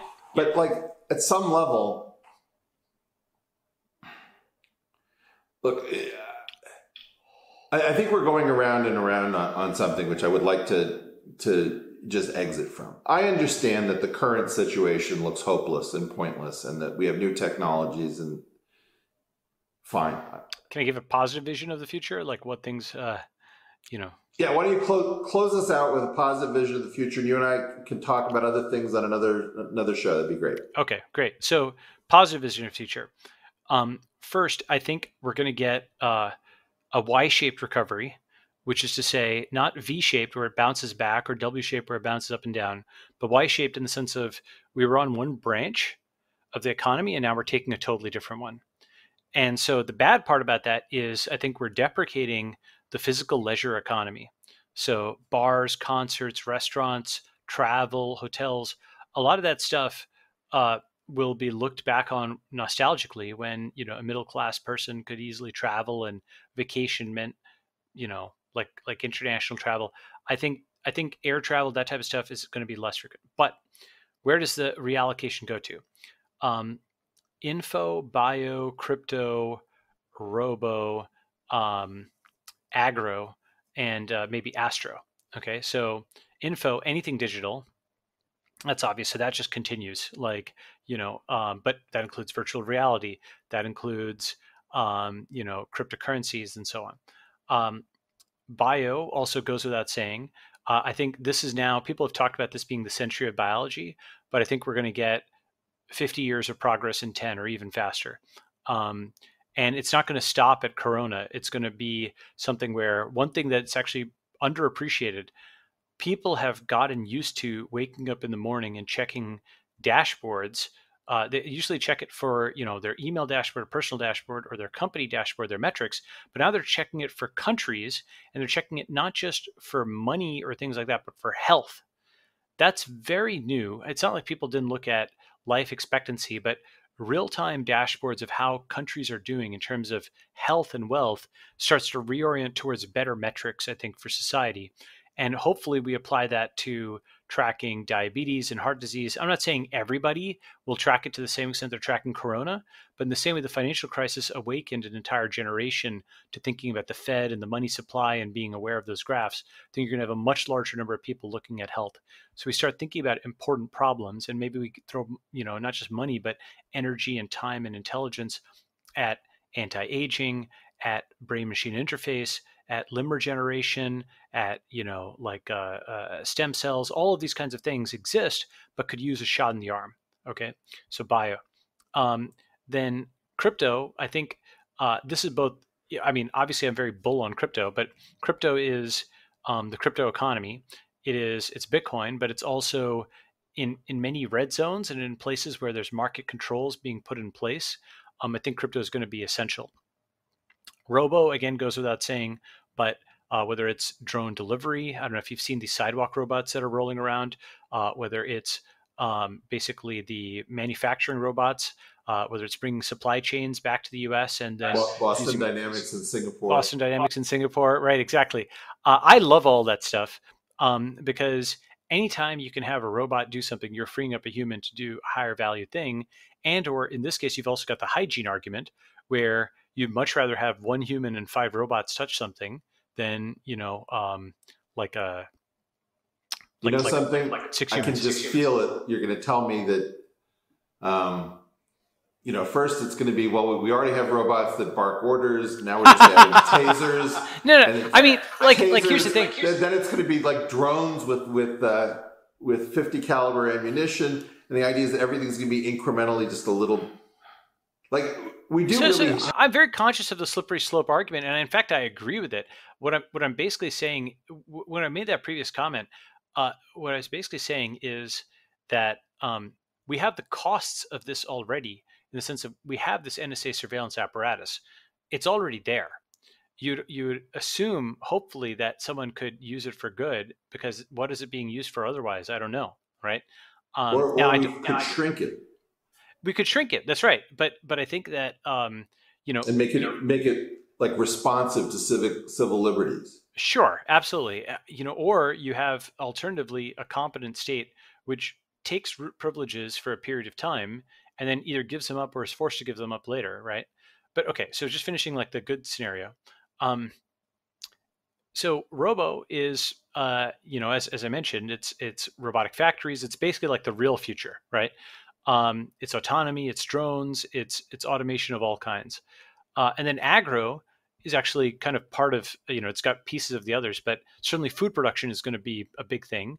But food production in a hygienic way, whether like meatpacking plants, for example, are probably going to get robotized, just given that they've all got corona infections. Maybe people will eat,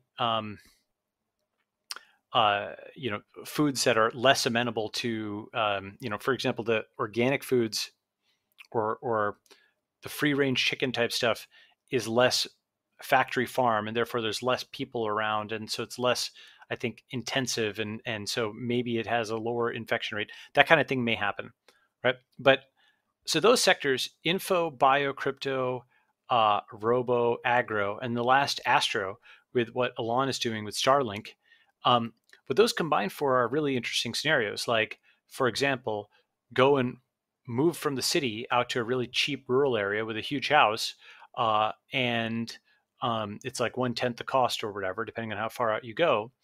And you've got Starlink, so you've got internet. Every job is remote work, so you can pick from any job and switch jobs very easily. The liquidity of global labor markets shoots up. You have drone delivery, and so you're connected, via Amazon. You have fewer drives, but they're self-driving. Your carbon footprint goes down. I agree. What's that? Your carbon footprint goes way down. Your carbon footprint goes way down. That's right, and you're in tune with nature. You can walk outside and see green, and you're basically it's like a techno-rural sort of lifestyle. Somebody told me Asimov's book, The Naked Sun, talks about something like this, and I have to go and read it because I had not read it until it was mentioned. I should say I also did an intro to one of my episodes where I talked about my wife's general belief, which is that coronavirus effectively just accelerates all aspects of the future that were being held back. Yes, that's right. So let's talk about 3 of the biggest ones, right? Education, healthcare, and real estate. So last one first, real estate. So for the last, I don't know how many years, people in San Francisco and big cities have all been talking about, oh my God, we can't build skyscrapers, and because of the NIMBY versus YIMBY thing. And generally I've been on the YIMBY side, it reduces cost to be able to build, et cetera. But now we may obviate that entirely. For example, one of the things I've been talking about on Twitter, VR has gotten really good. Oculus Quest is, I think, the most important device since the iPhone. It's amazing. It's amazing, right? And it's underhyped relative to how good it is. Well, the previous version seemed to have been slightly overhyped, and then people lost interest. They didn't take into account what would change. That's right. So one of the things I'm doing is experiments with portfolio companies of mine where everybody's buying Oculus Quests, and seeing if they can do effectively like a virtual office. Okay. Now, there's another version of this, which is let's say that folks move out from the cities because cities are big crowds, basically, right? Like, remember, the one thing I think is a pretty sure bet will decline are big crowds. And when I say decline, doesn't mean go to zero, but it means decline. I'm right? with you. Right. Okay. So cities and big crowds in general. So cities it's like a persistent big crowd. You get away from the city, you go to a techno rural kind of thing. You've got a backyard now. What you could do is you could drop a shipping container that is both a home office and a VR room in the backyard. Now, it doesn't have to be exactly a shipping container. It could be a modular. Okay. But you've got home office plus VR room. And what's interesting is for a company, I would rather for my 10 employees pay, let's say, 100K for 10 VR rooms and the VR gear. And then I don't have to pay anything more, right? Like, it's not a lease. It's like a piece of capital equipment. It's like an amazing perk that you get. And maybe it's like something where the employee's in on half of it. Just all kinds of deals or whatever you can work out with that. But point is, now you've done something where you've decentralized commercial real estate. You've networked together a bunch of cheap pieces of property to create something where you can now deliver the office itself as a service. Okay, so that is to say, you've got these VR rooms, you deliver a virtual office in VR, and you can change the lighting. You can have rooms that have persistent whiteboards. You can teleport somebody in for a business meeting. This concept of actually making Microsoft Office VR or whatever, that will actually happen. I think it's pretty cool. Go ahead. Not the virus we wanted, but the virus we needed. Maybe. Okay. So what that does also, it gets people out, in nature, right? And you have the other thing about like a VR lifestyle is you're standing more, and it's actually better in some ways than sitting, right? Yes, there's look, There's a lot of benefit. Go ahead. So there's lots of things that will happen. So let me give you two more. Education. Okay. So colleges, this is something that's near to your heart. My friend / colleague Noah Smith actually tweeted about this coming college apocalypse. Mentioned that state funding is being cut. Foreign students aren't coming because both immigration and lack of demand, and domestic students aren't coming. And if the pandemic goes on such that campuses don't reopen in the fall, no one wants to pay $50K for Zoom.edu. And so suddenly you've got a tension between what the colleges think they're delivering in terms of benefit and what they're actually delivering. And so I think you're going to have a Wile E. Coyote thing with lots of bankruptcies. And the fourth, or the thing that happens in addition to those three factors, the fourth factor is all the online education that's been built over the last 10 years. I think that goes vertical. So we start to actually get a future where anybody can get a quality technical or trade education, I think, online for a fraction of the cost, and actually unlock, the power of the internet on that. And that's another major thing. And third is healthcare. So we also already mentioned bio, but these telemedicine apps, like what India is doing with the Arogya Setu, put the doctor and the prescriptions and the EHR and so on in there. And this is something that should have happened a long, long time ago, but telemedicine suddenly becomes the first line of defense. That's already happening in the US. So telemedicine becomes first line of defense. You can get a house call. You can actually get prescriptions. You don't have to go down to the doctor. People will see the doctor more frequently. You'll actually have checkups. You'll have someone monitoring you. It becomes convenient. And so you start hyper deflating at least one aspect of medicine, which is the GP visit, general practitioner visit. So you start going after. Go ahead. Great points. All things that are going to change, some for the better. There's no way to avoid blowing people some good. Balaji, I wanted to have some positivity on it. That's all. I really appreciate it. Yeah. I want to end it here because it is positive, and I don't disagree. And we've been on this as well. I think that this idea that many aspects of the future that have been held back are going to be beneficial. Yep. I would like to talk to you, of course, at great length about a lot of different topics. You're one of my favorite divergent minds out there, and not just mine. A lot of people in my circle hold you in very high regards. I'm so glad we were able to bring you. You're the first remote, I think, that we've done in the history of the show. So I wanted just to say thank you for coming through the portal. And do you want to say anything else about what you're doing, where we should be looking for you? Sure. Follow me at twitter.com/BalajiS, and I'll probably announce some stuff and on my Twitter feed, and you can see it then. All right, so maybe there's some interesting things coming up. You've been through the portal with Balaji Srinivasan, general partner at Andreessen Horowitz, former CTO of Coinbase, and somebody who has been very active in the biotechnology sphere. In fact, shepherding a company to public offering, a purchase, I believe, for over $300 million, and one of the people who was first and earliest and clearest on the coronavirus COVID-19 situation. So please try to find us wherever you listen to podcasts, on Apple, Stitcher, Spotify. Also head over to our YouTube channel and not only subscribe, but be sure to click the bell icon to be notified whenever the next video drops. And we will hopefully be back with Balaji on other topics. Thanks for hanging in there, and stay safe out there.